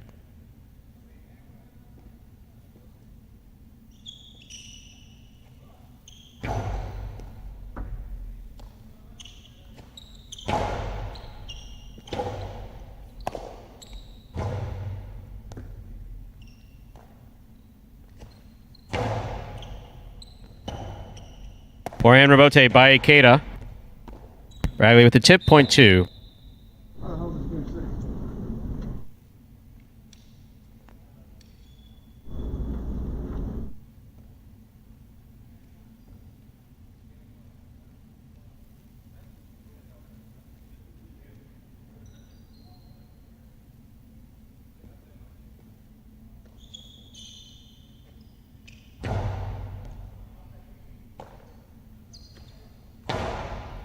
Catch by Ikeda.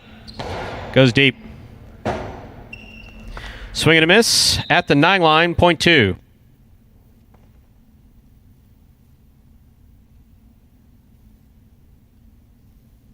Black shirt at post 5, Ben receives.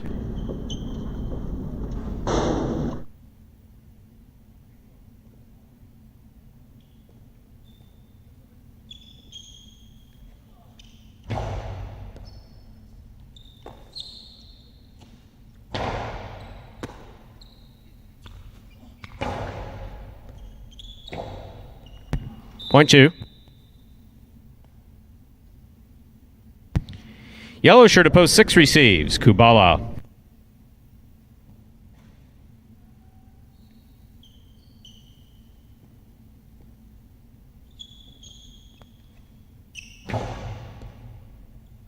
Kubala from the left side. Goes deep. Rebote forehand by Ikeda. Catch by Kubala. Kubala goes deep. Ikeda, strong forehand rebote. Big bounce. Pico rebote, actually. Nice pickup by Ikeda. Great catch by Ikeda at the 10 line on the left side. Rebote comes to the forehand of Kubala. Ikeda makes the catch. Throws it hard. Well played by both players, point 2.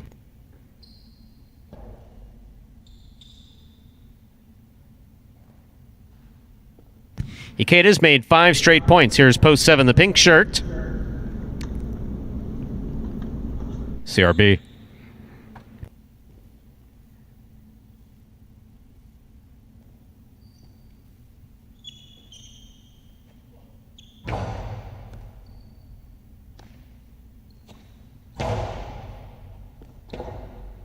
Rebote forehand by Ikeda. Catch by CRB. Almost. Point 2. That is straight points to a possible game point for the blue of post 2, Ikeda. Trying to stop him, post 7. Post 8, rather, Bueno.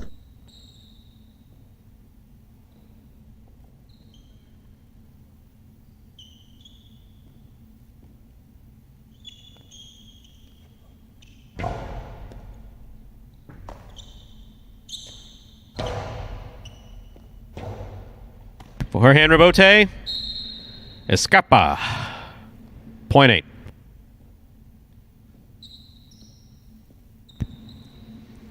That completes the first round of play. All matchups, rather, are double through the end of the game. Bueno serves the returning one post in the red shirt. We have Ron.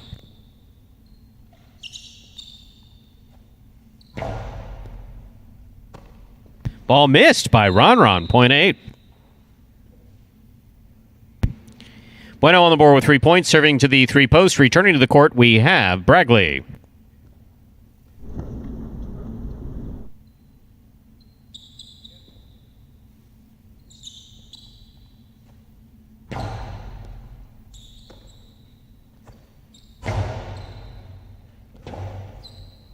Rebote forehand by Bueno, just above the pad. Bragley moves up on it.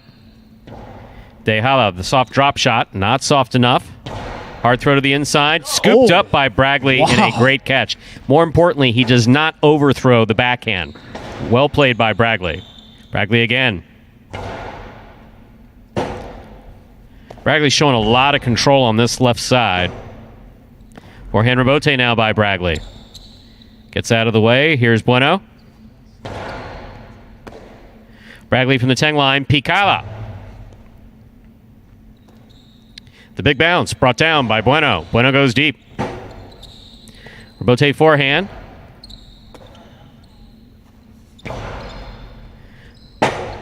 Bragley hangs in there, turns around, makes a spectacular save on the rebote. Bueno's there. Bueno sends it back right over Bragley's head. Bragley again. He gets this one to the front wall as well.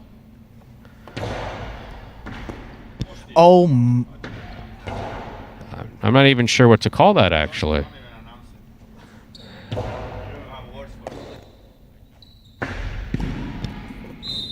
There was some excellent play on the court. Great point. Better than the play was the effort. Effort was fantastic by both Bragley and Bueno.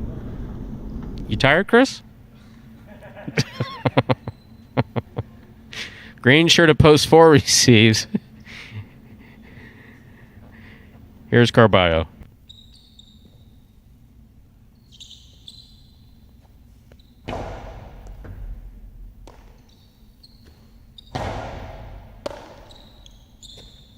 Powerful backhand by Bueno. Rebote forehand. Played beautifully by Carballo. Good catch by Bueno. Bueno got too much on that. Hit the overhead screen. Point 4. Play continues. Wow. Ay, Chris. Here's post 5. The black shirt. Ben.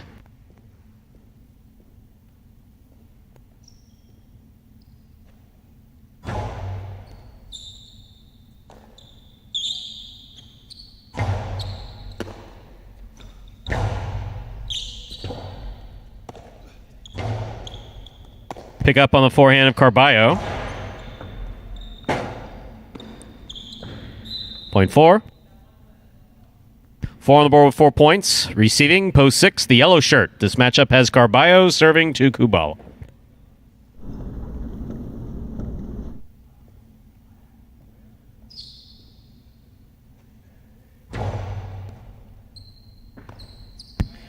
Point 4. Possible game point for the green shirt of post 4. Carballo trying to stop him. CRB.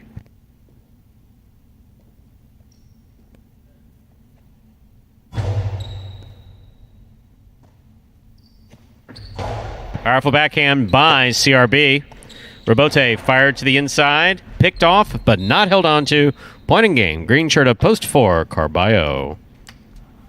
4 wins it, 2 places, 8 shows. Unofficial order finish 4-2-8.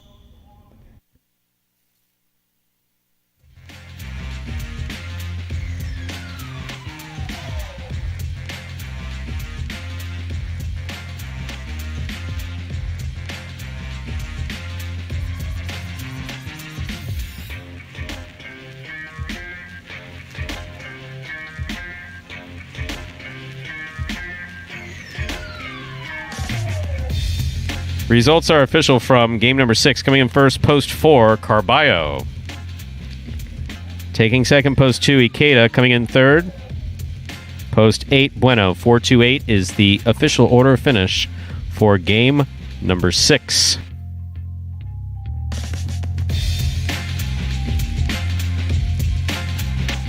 I'll have your prices up there in just a moment. There was some enlightened play. No question about that. Especially that Bueno Bragley point that took it to possible game point for Bueno. That was... And Bradley sometimes, he just makes the ball, he makes it disappear. Well, no, what he has a concept for, so with completely unconventional highlight form, what he has gotten a great concept for is situational awareness as far as the front wall is concerned. Sure, yeah. It's obviously, like we saw Juice before, throw a 2-wall that had no chance of earlier, you know. Right. Complete lack of situational awareness, just blindly throwing it forward. No, Bragley understands where the front wall is and how to get it there. Yeah. The $2 pick 3, 5-6-4, 3 of 3 numbers returning $201 even. Again, these are prices for the 4-2-8 in game number 6. $2 Quinella, 2-4, that's 2-4-4-2. First and second inning are $48.60. Trifecta, 4-2-8, 319-20. 3 games left in this afternoon's performance, ladies and gentlemen. 7, 8, and 9. 2 7-point games. And a 9-point game. Game 7 up next. Spectacular 7 singles match. Played to 7 points. Points double after the first round of play. Post time for Game 7, which closes out the high five just 7 minutes away. My goal going into this season is probably just playing a little bit more calmer, and also another thing I want to work on is not beating myself. You know, just do simple better. You know, just catch the ball, throw the ball one more time than my opponent, and don't make any unforced errors. I mean, I have a mantra that I tell myself all the time where, you know, if you're not getting better, you're getting worse. I mean, that's literally what it comes down to. Honestly, my favorite thing about Jai-Alai is just the speed of the sport. My intensity, on a scale of 1 to 10, I think it's about 2,000. And the win there for Carballo gives him 34 on the season. He is now tied, 3-way tie with Tennessee and Decatur. They are in 5th place in those championship single standings. So 7 games outside of that third and final bonus money slot is that crew at 34 wins. Again, that's Carballo, Ikeda, and Tennessee. Kubala in 4th place at 35. So we still got still pretty tight up there towards the top of those standings, Stu. The 2 is alive in the high five. I didn't intend for that to rhyme, but that kind of does. Only 2. Who's the 2? Ron. Interesting. So if Ron wins, someone's walking out with $2,000. Over $1,000 bet into the pool, so as far as Scott money, that's not a lot of Scott money that we have to come up with, but some Scott money. 3 minutes to go till we begin Game 7. Once again, for those of you who may not be familiar with the high five, it is a jackpot wager where the jackpot grows and grows unless it's hit. And it's been getting hit pretty frequently, but we guarantee it at a minimum of $2,000. It was hit last night for $7,000. So that jackpot reset today at $2,000. $1,000. Actually, I didn't see how much was bet into it. I think it was just over $1,000. Just over $1,000 was bet into it today, and someone was asking, well, what about is that one of the highest payouts? We had that $7,000 last night. You go to sayhili.com, sayhili.com there. Under the tab says wagering info, you go down Magic City Big Jackpot Payouts. You go to the $1 high five, 11/13/2019. So that was pretty late in our season last year. $12,220 was the highest jackpot ever given out for the high five. Second most, November 22nd of 2019. So that was 2 in a row. Those were some big jackpots there. November of last season. If you remember the timing of that, that's when Ron Ikeda sort of came in there. So made the high five a little more interesting. But that evening there, August 1st evening performance, third highest all time, $7,014.80. So top 3 all-time that payout last night. Congratulations to the lucky winner that took it home. That Jai-Alai website has a lot of great information. A lot of highly detailed information. If you haven't checked it out, it's definitely worth a look-see. Yeah, and especially SAYHILI. Yes. .com. The simplified phonetic. Is that what they say? The phonetic spelling. Yeah. And overall stats for the high five this year, it was 18 of 74 going into the matinee yesterday. So with 2 more performances, it was hit one of those 2, 19 of 76. So it's right around 25% of the time. So a quarter of the time that high five is being hit. And for a pick 5 with the numbers there, we say over 32,000 to 1 to hit that. 25% is pretty good. That's why we say it is the most generous jackpot in all of pari-mutuel wagering, and we do have the numbers to back it up as well. Absolutely. Less than a minute to go till we begin Game 7. Game 7 is now just a minute away.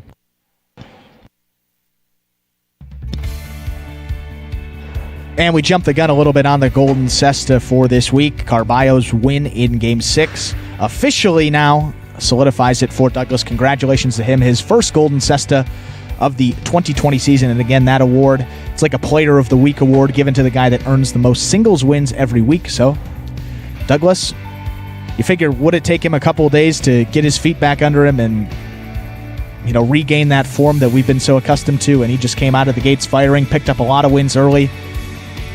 And he's got a couple more chances here in games 7 through 9 to even add to that total. See how it finishes out here.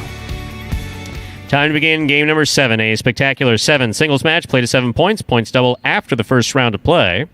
Serving, and the red shirt of post 1 is going to be Ben. Our first matchup has Ben serving to Ron in the blue of post 2. And head on over to fantasyhighlight.com. Stats have been updated through game 6, so check that out, see where you stand heading into these final 3 games of the week. Ben serves, we begin. Game 7.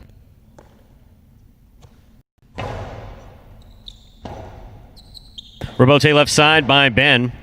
Ron at the 9 line. Throws a perfect 2-all 2 Beautifully executed point 2. 2 serves to the white shirt of post 3. Here's Kubala.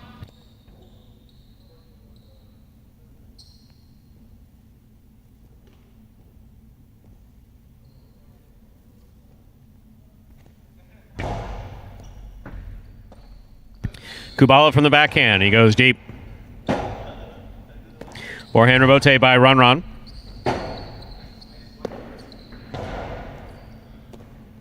Ron winds up, throws the 2-all. That lands in and scores point 2. 2 on the board with 2 points. Here is the green shirt of post 4, Bueno.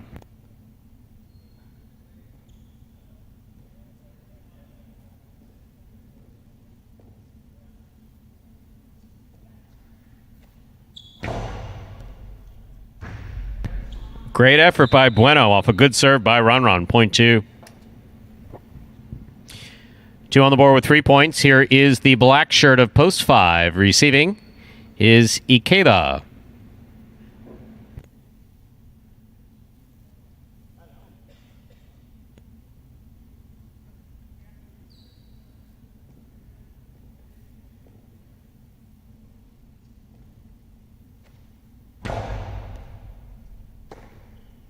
Ikeda from the backhand. Ron, left side. Strong. Robote is going to come out to the 6 line. Turn from the forehand of Ikeda. Scoop attempt missed. Second round effort. Good effort by Ron. Point 2. Point 5.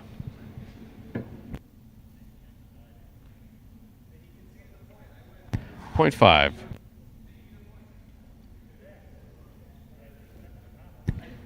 Yes, when they both walk off the court, it's sometimes hard to tell if you haven't been paying close attention and have a microphone. Ikeda serves post 6, Carballo.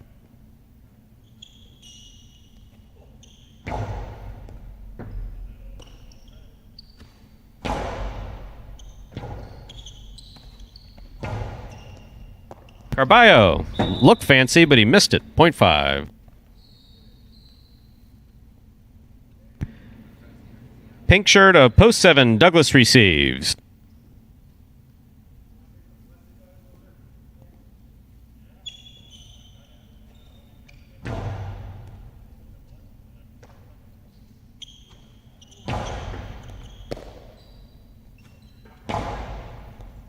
Good pickup on the left side of Douglas. Backhand to the 9 line. Ikeda's there. Ikeda goes deep. Powerful forehand rebote passes from Douglas. Ikeda makes the save. Douglas makes the catch.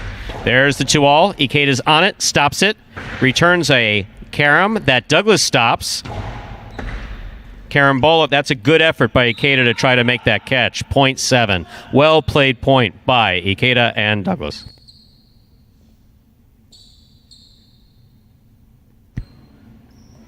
Here now to complete the first round and receive, wearing the purple shirt of post 8, Anderluck.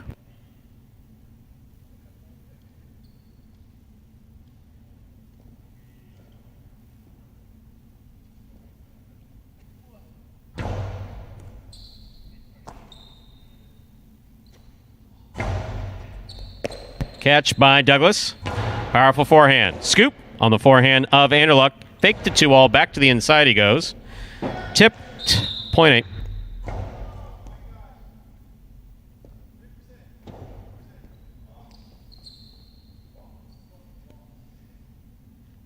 That completes the first round of play. All matchups are now worth 2 points through the end of the game. First to return, post 1, Ben.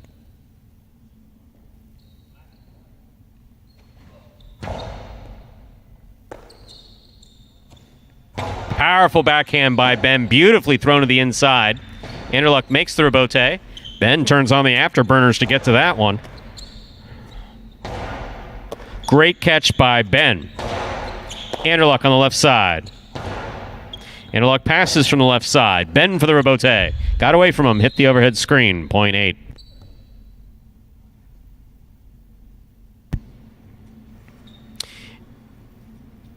Anderluck with 3 points, serving now to the returning 3 post in the white shirt. This matchup has Anderluck serving to Kubala.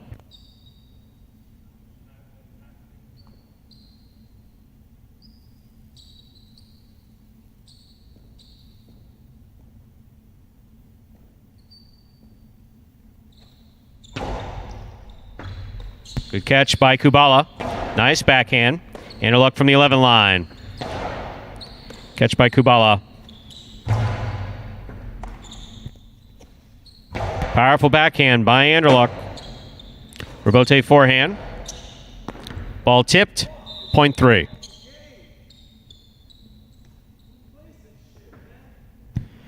Green shirt at post 4 receives. Here's Bueno.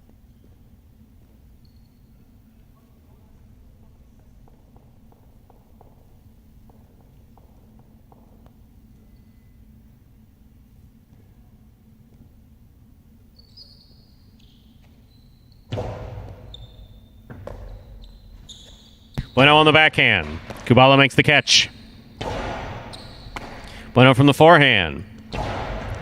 Kubala makes the catch. Kubala goes deep. Rebote coming out. Rebote comes to the 8 line. Turned by Bueno on the left side.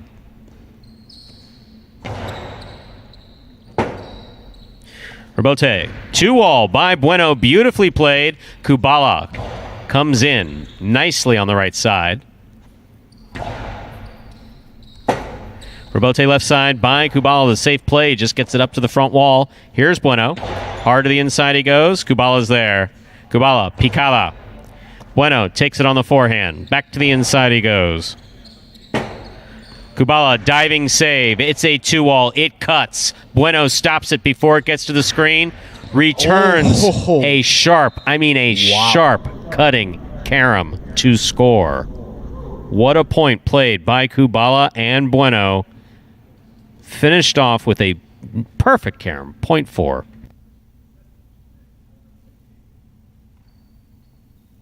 Here's post 2. Ron.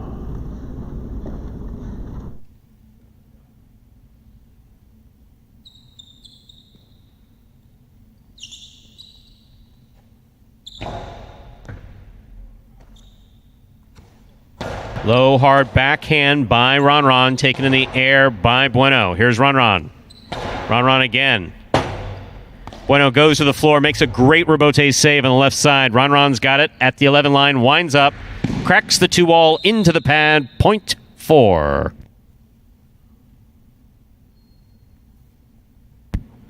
Bueno's on the board with 4 points, serving to the returning 6 post. Here's Carballo.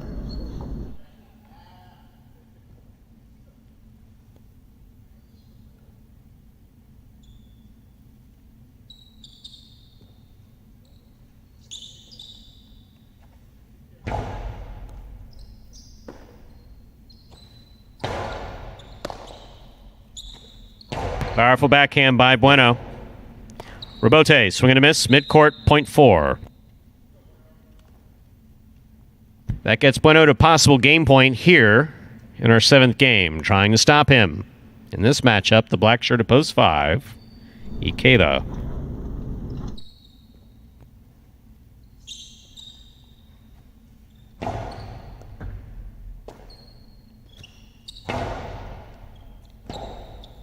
Rebote left side by Bueno. Ikeda takes it on the quick bounce. Bueno to the inside. Ikeda from the 11 line. Good effort to try to get back there. Nice try. Had to catch that first time round. Point 5.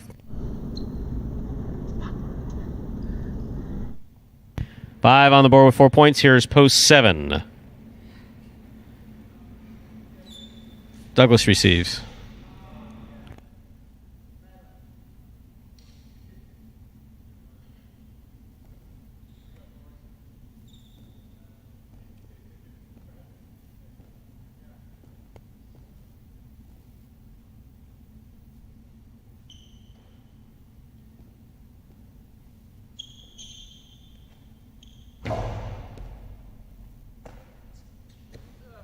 Nice backhand throw by Douglas. That's going to score. 0.7. Douglas on the board with 3 points. In this matchup, he serves returning 1 post, Ben.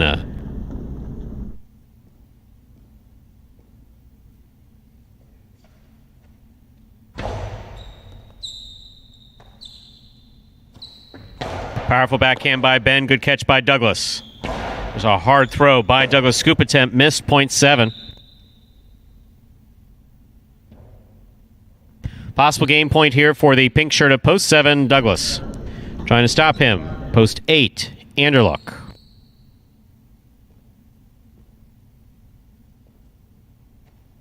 It's an excellent serve by Douglas. Catch by Douglas. Low and hard to the inside, caught by Anderluck. Douglas reaching around Anderluck to make the catch, lifts the backhand. Rabote comes out. Forehand Rabote played nicely by Anderluck. Douglas makes the catch. Hard throw. Rabote forehand played nicely again by Anderluck. Here's Douglas. Back to the inside he goes. And where it scores for the win. Point and game, pink shirt of post 7, Douglas. No playoff here. 4 places, 5 shows. Unofficial order finish 7-4-5.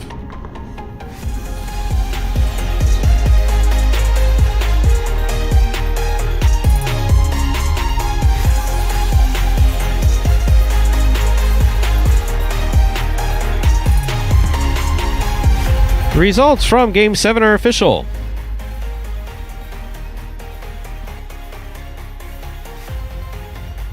Coming in first, post 7, Douglas. Taking second, post 4, Bueno. Coming in third, post 5, Ikeda. 7-4-5 is the official order finish. 4. Game number 7. And there are your prices. Ron did not win, so the high five lives to see another day and will carry over to Thursday. $2 Quinella 4-7. That's 4-7 or 7-4, first and second in any order. $35 even. The trifecta 7-4-5. That's first, second, and third place finishing. $441 even.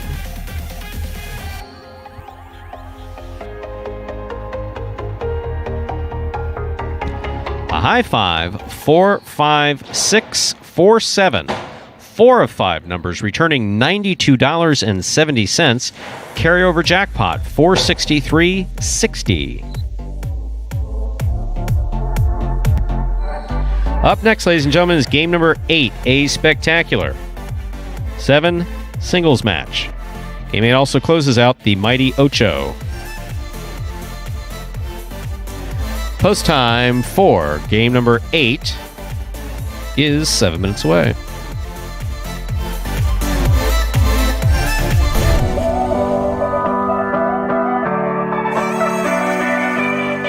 Fred runs up, saves it. Reverse. That's an excellent 2-wall Rabote thrown by Cool Fitness.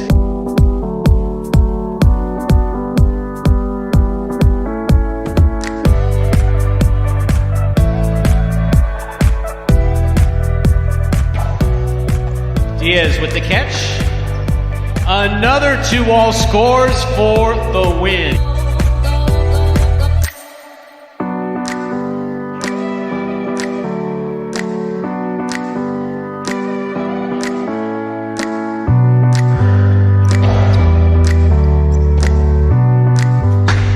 Beautiful 2-wall thrown by Douglas to what score. A finisher.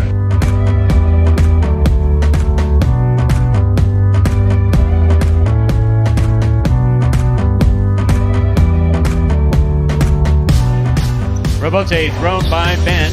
Carballo's there, winds up another one. Costado, 2-wall's gonna score.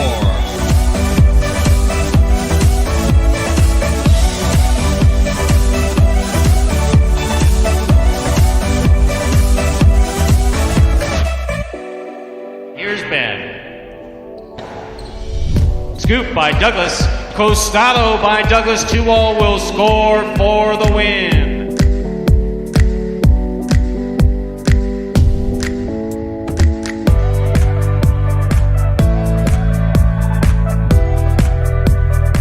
Snatched up Carballo. Played outside.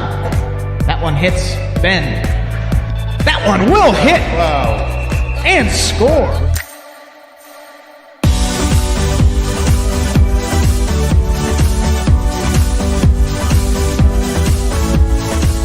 Karam by Jedden, stopped by Bragley.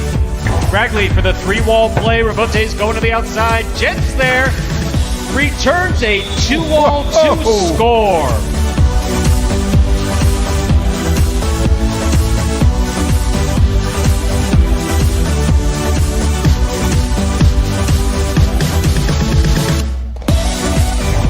Robote out, nice save. Anderluck out of the air, fires this one high off the back wall again. Another Robote save going to the ground with one hand. That one will score.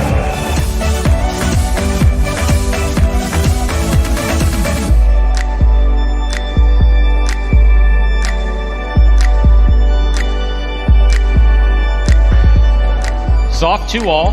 Fitness read it, caught it, returned it. 3-wall play coming way out. Juice is there. Wow! Juice got a 2-wall Robote that scored. Oh, man. Wow.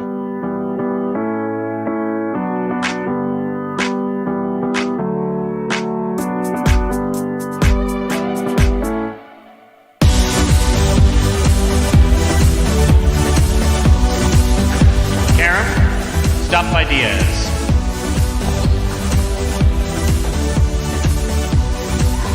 On the fly, he threw a 2-wall Robote.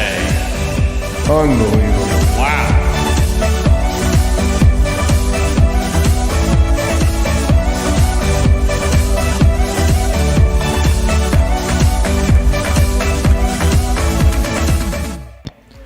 And folks, that was a collection of the top 10 2-walls from 2019 here at Magic City, now with 2 minutes to game number 8. Again, if you're playing Fantasy Jai-Alai along with us, I updated those scores for Game 7. Notice it was particularly close at the top of that leaderboard today, and it's still close, so those are updated through Game 7.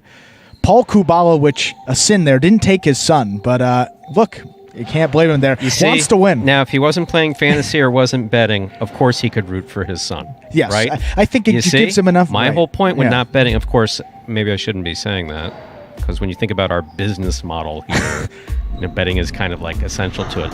Anyway, I have a random thought. I'm going to interrupt you. So it occurred to me, like a year ago, I didn't want to have my phone on the court when I was, doing the coaching, supervising thing. Yeah. So I got an Apple Watch, so that if I got a text, I could just look at it. All I use it for is it. If I feel that I have a text on my wrist, I pick up my phone. Yeah, it's right. like pointless. Yeah, it really is. I mean, it really is. You pointless. look, you can't see the whole message. You got to scroll. I could, but I don't. But that's not what I use it for. It's like, I guess this is like where technology I've maxed out. It's like, oh, there's a Bing on my wrist to tell me to look at my phone, which is obviously not the purpose.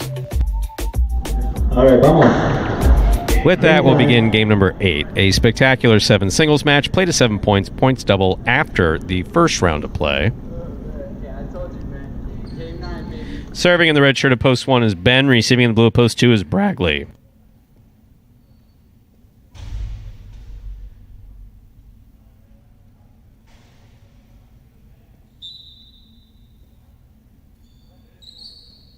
Ben serves, we begin game 8.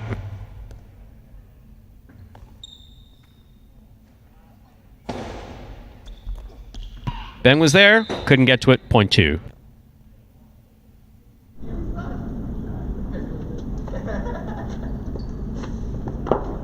White shirt at post 3, Kubala receives.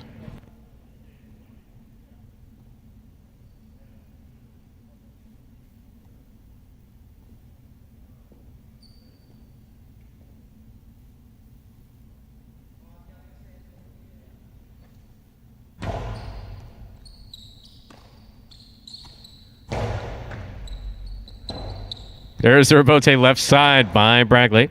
Good catch by Kubala. Kubala goes to the inside. Bragley with a tip ball, point 3.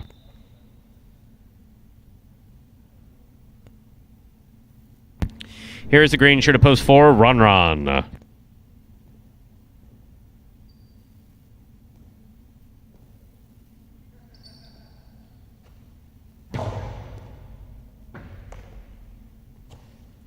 Nice backhand by Ron. Good catch by Kubala. Ron on the left side. Robote comes to the 8 line. Kubala, strong Robote, just got away from him. Hit the overhead screen, point 4. Here's the black shirt of post 5, Anderluck. This matchup has Ron serving to Anderluck.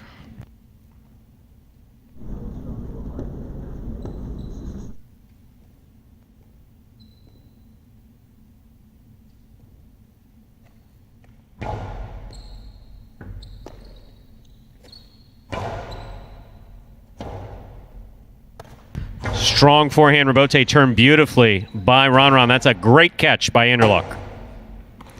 Ron hooked it to the floor. Ooh. Don't see that often, thankfully. Point 5.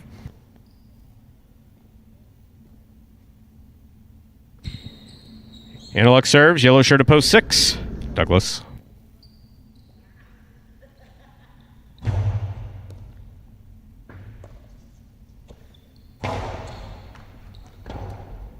Anderluck turns, throws the rebote off the court, point 6.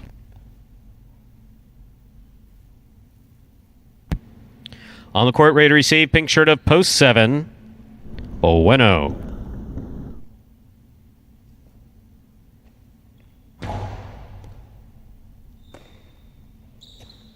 Nice backhand by Bueno. Douglas takes it at the 9 line.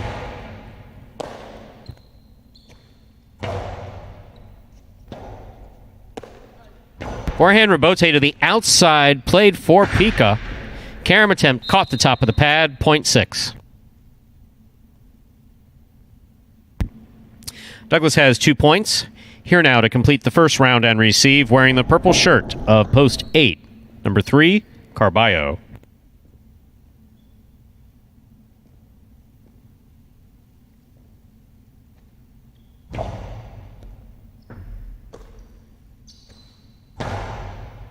Douglas from the 9 line.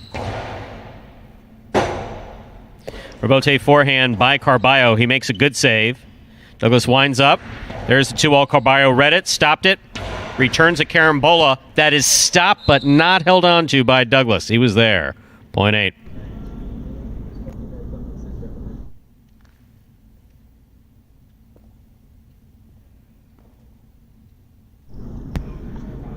That completes the first round of play. All points are now double. Ben receives.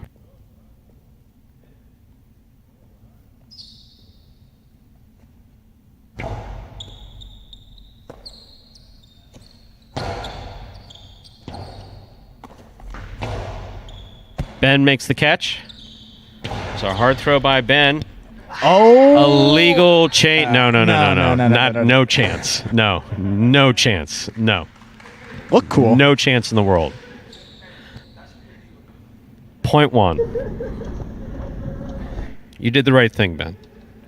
Here's post 2, Bragley.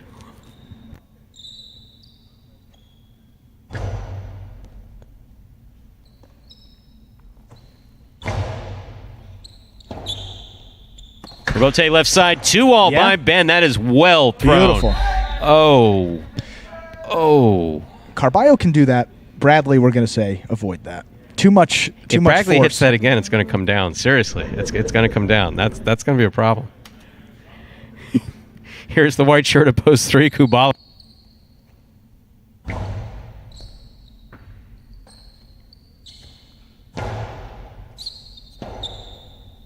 Forehand rebote, good effort by Ben. Point goes to the 3. In our next matchup, Kubala serves to Ron wearing the green shirt of post 4.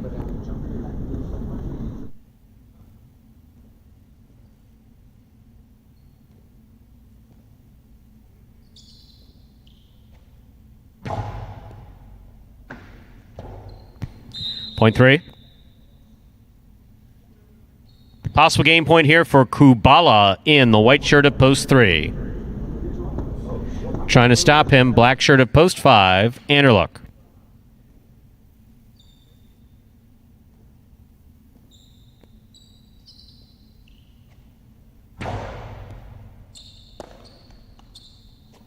Anderluck comes over the top, big picada, cut off by Kubala. Anderluck from the 10 line.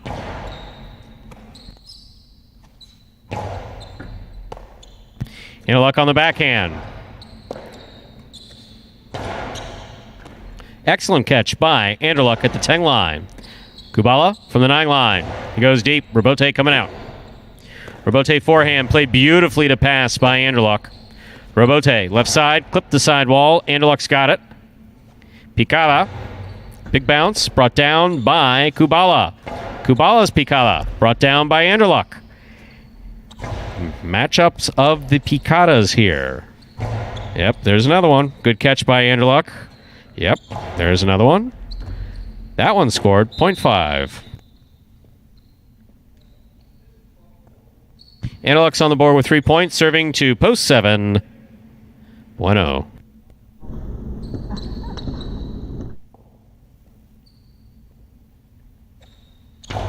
Anderluck blasts that serve, and what a great catch by Bueno. Scoop by Anderluck.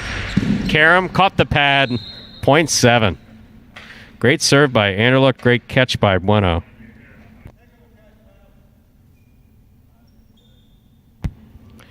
Seven serves to post 6. Here's Douglas.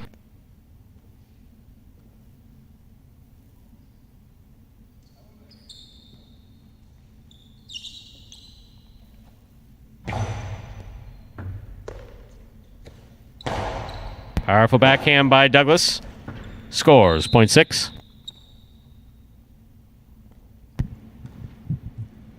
Douglas has 4 points. Back and ready to receive. And post 8 is Carballo.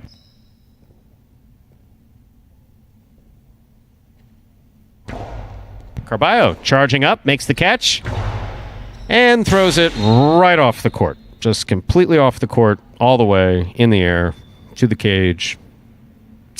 Point 6. Possible game point here for post 6 Douglas. Trying to stop him, Bragley.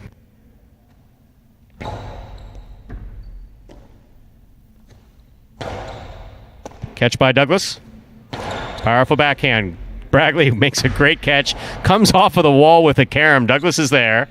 It's a hard throw by Douglas and a great pick by Bragley. Bragley showing tremendous control. Excellent catch and return by Douglas. That is going to score. Point in a well-earned game for the yellow shirt of post 6. Bragley, Douglas rather, with some great play by, let me say that again, with some great play by Bragley. 3 places, 1 shows. There was so much going on just now with Carballo throwing the ball completely off of the court. Like just missed the court. How do you miss a court? You're standing on the court. How do you miss it? How do you miss that when you have it on the right side? You run up and catch it, and then you throw it off the court. That makes no sense whatsoever. Yeah, in these later games, not the best effort. That is the crap that I'm talking about. Yes, it's infuriating. He gets crap. He gets it, totally. Moving on. Douglas won it. 7-4-5 is the official order finish for Game 7. Coming in first, post 7. Douglas taking second, post 4. Bueno. Coming in third, post 5. Ikeda.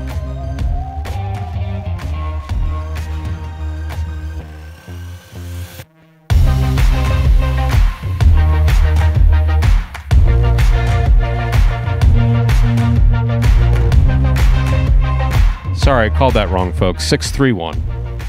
Yes. See, I was so frustrated. I didn't even write the the finish down. we're 7-4-5 was from Game 7. We just finished Game 8. 6-3-1. It's the official order of finish for Game 8. 6-3-1. There are your prices. $2 quinella, 3-6. That's 3-6 or 6-3. $18.40. The trifecta, 6-3-1, 126.20.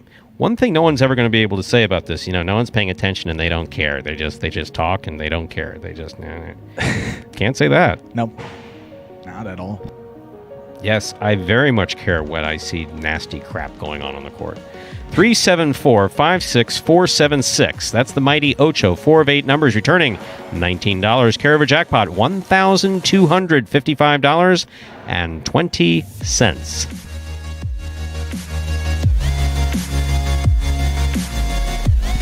Okie dokie. Up next, our 9th and final game of the afternoon. A spectacular 9 superfecta match. This game is played in 9 points. Points will double after the first round of play.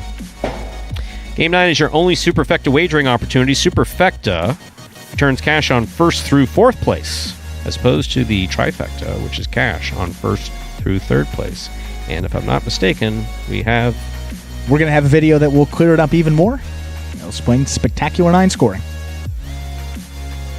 Spectacular 9 singles games are played with 8 players. Each player wears a different color jersey numbered 1 through 8 on the front. These numbers are traditionally referred to as post numbers. Post numbers are used to signify the order in which the athletes will play in a game. These numbers are also used for betting purposes. Don't be confused by the numbers on the back of our jerseys. Those are just for fun. Each game begins when the player in the post 1 red jersey serves to the player in the post 2 blue jersey. The served ball must land between the 4 and 7 lines marked on the court's side wall. If the ball lands between those lines, the serve is good and play continues until one of those 2 players wins that matchup. The player who loses the matchup exits the court and waits for his next turn at the end of the rotation. It's important to note that every game has 2 rounds. The first 7 matchups in a game make up round 1. Each matchup in round 1 is worth 1 point. Round 2 refers to all matchups that take place after the 7th and final matchup of round 1. The number of matchups in round 2 varies from game to game.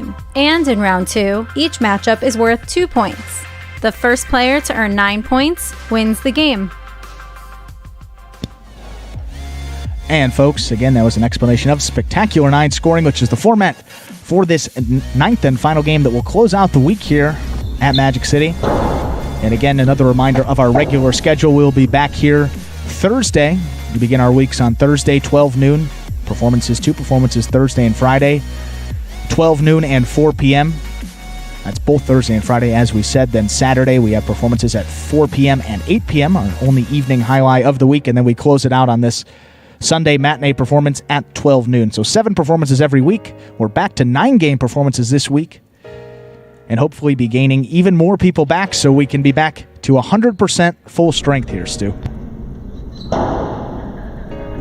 And for Fantasy Jai-Alai, tried to update those scores after Game 8, so give it a second to refresh here. Those should be up there. This is one of the closest weeks we have. It's one...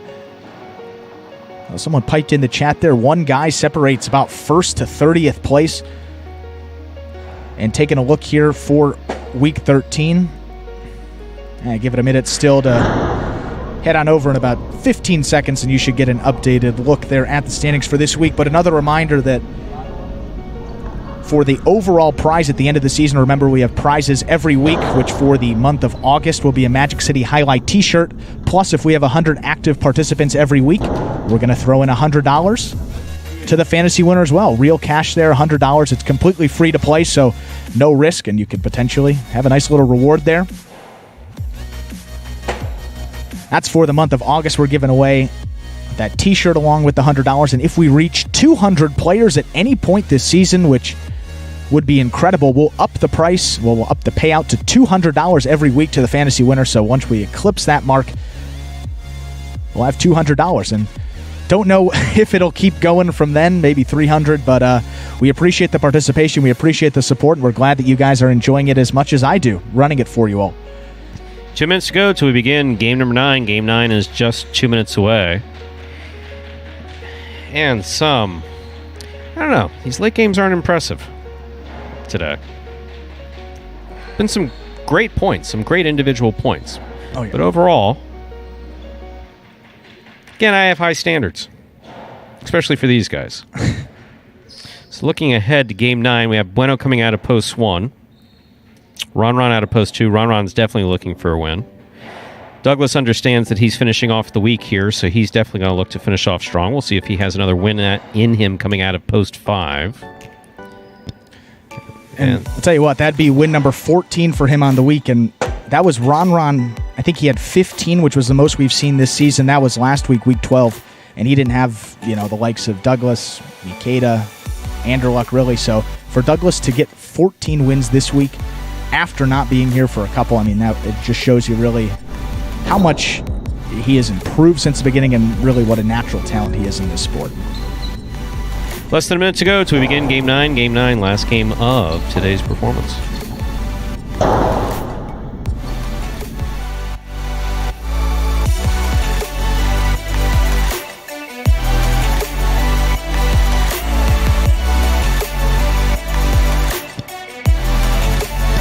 And for fantasy as well, we're talking about that overall prize. It is not total points scored for that overall prize. It is most weeks won there. So a couple people at the top of that leaderboard as well could add a second fantasy win of the season, which puts them in a great spot for that overall prize, which we haven't revealed yet, but certainly one you're going to want to win. We have Game 9 coming up. We'll see how it closes out. We're ready to begin our 9th and final game, a spectacular 9 superfecta match. This game is played in 9. That's 9 points, all points double after the first round of play. Serving in the red shirt of post 1, we have number 22, Bueno. Receiving in the blue of post 2, number 12, Ron.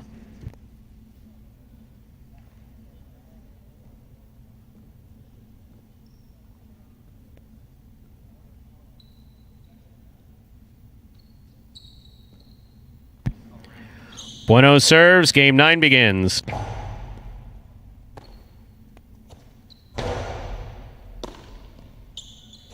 Nice backhand by Bueno. Rebote forehand by Bueno. Ron picks it up quick. Throws a carom. That is really, really well done. Nicely executed by Ron. Point 2.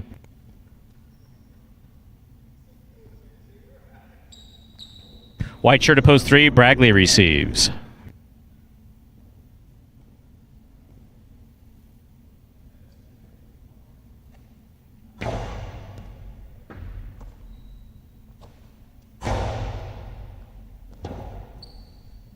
Forehand rebote by Ron. Ball tipped at the 11 line. Point 2.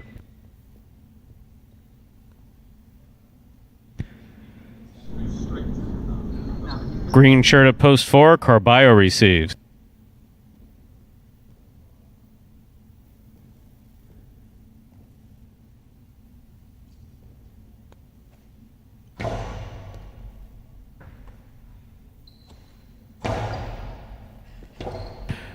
Rebote left side, fired to the inside. Carballo with a scoop attempt, knocked it away. Point 2.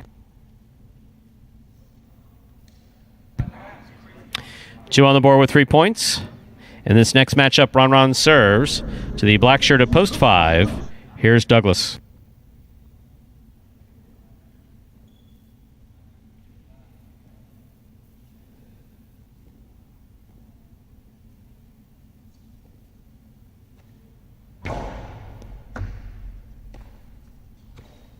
Powerful backhand by Douglas. Good catch by Ron. Douglas, left side, clipped the sidewall. Ron takes it in the air. Ron looked like he was throwing a carom, but put it back to the inside. There's a 2-all by Douglas. That's going to score. Point 5.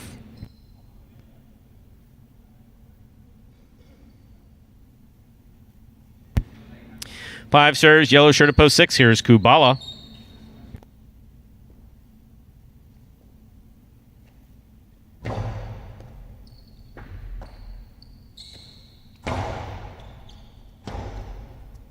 Douglas makes a difficult save. It makes contact with the front wall. Kubala's there. Throws a carom. That's going to score. Well played by both Kubala and Douglas. Point 6.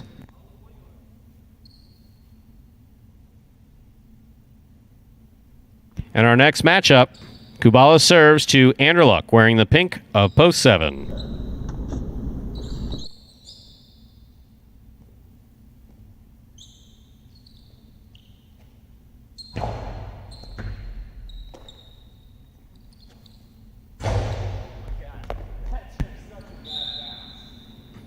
Kyle, that's what?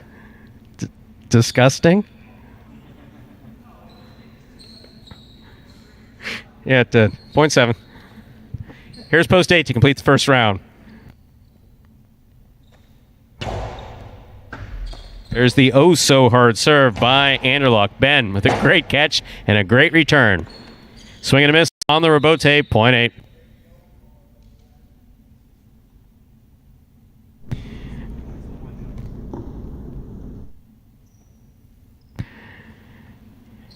Eight gets the last point of the first round. All matchups are worth 2 points now for the rest of the game. Bueno receives.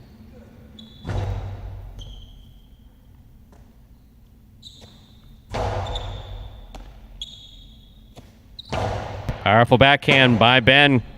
Bueno on the run. Gets out of the way in time. Bueno, 2-all rebote. Does not cut out. Ben's got it on the forehand. Catch by Bueno. Bueno with the carom. Ben's there. Makes a great catch. Nice return. 3-wall play. Point 8.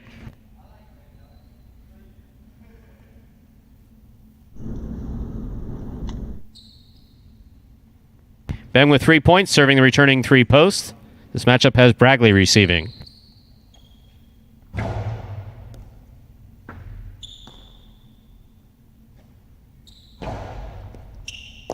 Ben with a hop makes the catch. Picada, the big bounce, scores for Ben. Point 8. 8 has 5 points in this next match. Up. Ben serves to Carballo.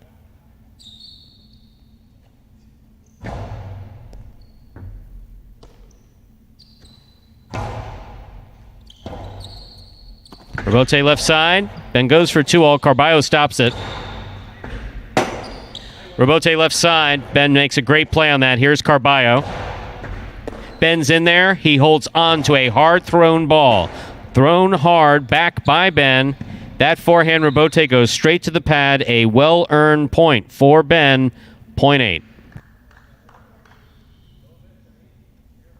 9 points needed to win a superfecta game. Ben has run 7 straight. Possible game point for the purple shirt of post 8, Ben. Trying to stop him. Post 2, Ron.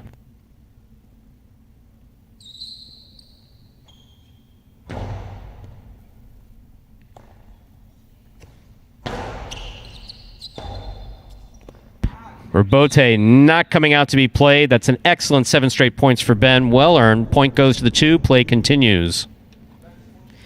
2 on the board with 5 points. Here's post 5. Douglas.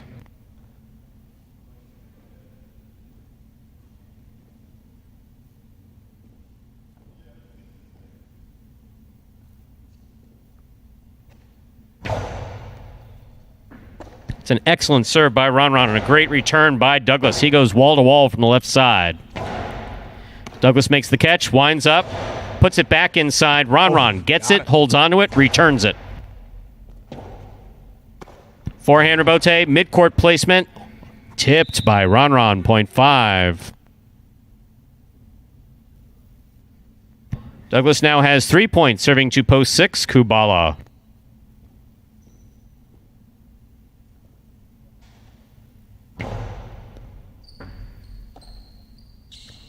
Kubala goes deep.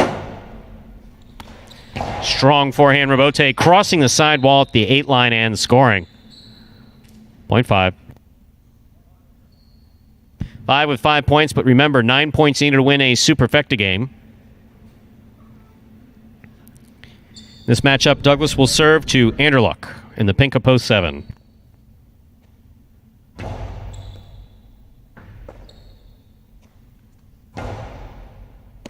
Douglas from the forehand. Firing it over the top to the inside where it's tipped. Point 5. Possible game point. Black shirt at post 5. Douglas trying to stop him. Post 1. Bueno.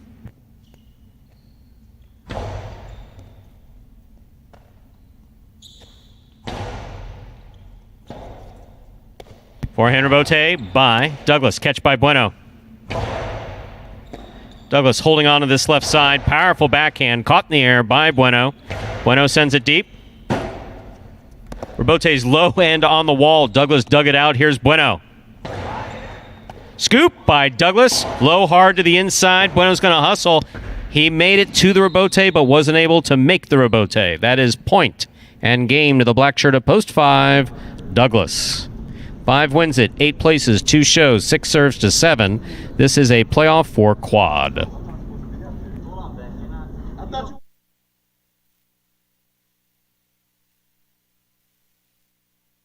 I thought he was walking out. We always practice together.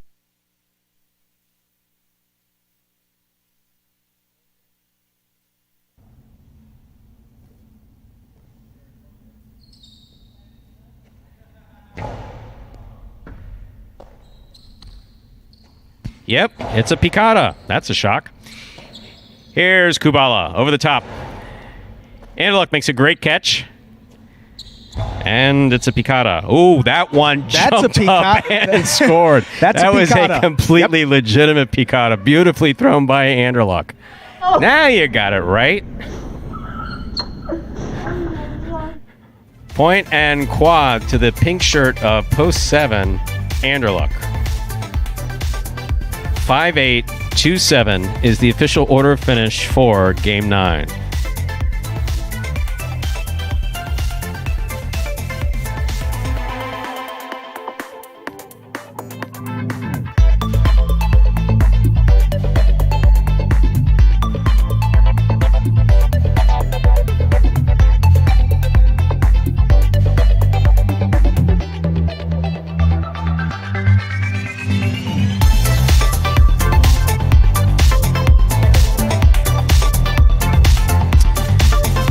Winning Game 9, post 5, Douglas taking second, post 8, Ben coming in third, post 2, Ron taking the quad, post 7, Anderluck. 5-8, 2-7 is the official order finish for game number 9. 10-cent super, 5-8, 2-7, returning $55.69.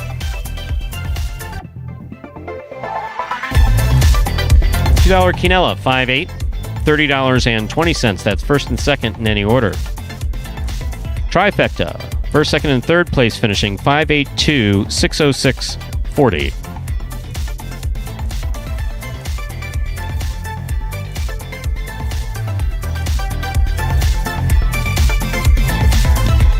And how about us? Silly us. We thought that Ron had a chance to maybe take that golden cesta, and it went the other way. Douglas won, what was it? Certainly. Handily? Yeah. Mightily? Took, yeah, Game 7, Game 8, Game 9 to close it out. And I think if there was anyone that maybe thought that Ron was one of the top guys, well, he is obviously one of the top guys, but the top guy. Yeah, let's not do that. He's not. Yeah, no, he is one of the top guys still, but maybe threatening Douglas for the throne here at Magic City. I think Douglas shut the door on that pretty quickly for this week. Week 13. For this week, we'll see what happens. But next it's a long season, as we say. I mean, consistency is the thing here, and that'd be like saying, look, a guy has a great week in baseball. There's so many more games, so many more at bats. We've got a long way to go here, but credit to Douglas. After a couple weeks out, 14 wins for him and a golden cesta. Terrific.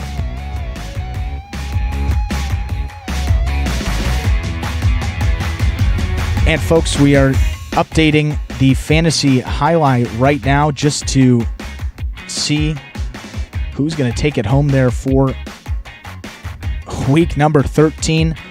And I think it is official now. Carballo didn't come on the board there. Ben, Ron only the show. Anderluck getting 1 point. Yeah, so it looks like, a 1 point victory for 2 entries there. PCast and Balo Corp. Wow, PCast and Balo Corp there. Congratulations on winning week 13 of Fantasy Highlight. $100 is going to the winner, so you guys will each get $50 checks headed your way, and we'll be in contact with you shortly. And for Paul Kubala there, Kubala's father, but also his second fantasy win of the season. He won, not sure which week it was, but one of the earlier weeks, and then also coming here in week 13, so the overall prize goes to the person that wins the most weeks, not the total points on the season, most weeks won. PCast, Paul Kubala, his second. Congratulations, he's in the driver's seat for that overall prize, but both winners will be getting their $50 and a Magic City Highlight t-shirt. And don't forget to play again next week. We'll update those prices for you by Monday afternoon. So tomorrow afternoon, check it out. You'll also get an email from the website that says you're able to make your picks. Stu, I think that does it. And that, ladies and gentlemen, will do it for this Sunday matinee performance of Live Jai-Alai in the Magic City. Thank you for joining us, whether you're at an OTB, tuned in at home, or on YouTube. Thank you also for being part of the Jai-Alai Channel. We're glad that you chose to join us this afternoon and invite you to join us again on Thursday when we start our playing week. We'll play 9 action-packed games at 12 p.m. Thursday. We sure hope you enjoyed today's Jai-Alai action at Magic City. Please like and subscribe to the Jai-Alai Channel. And let us know your thoughts and any questions you may have in the live chat that happens on YouTube while we're playing. On behalf of the players, staff, and management of Magic City Jai-Alai, we thank you for joining us today, and hope you'll consider joining us again at 12 p.m. on Thursday. Goodbye till we can see you back here at Magic City Jai-Alai. Have a good week, everybody.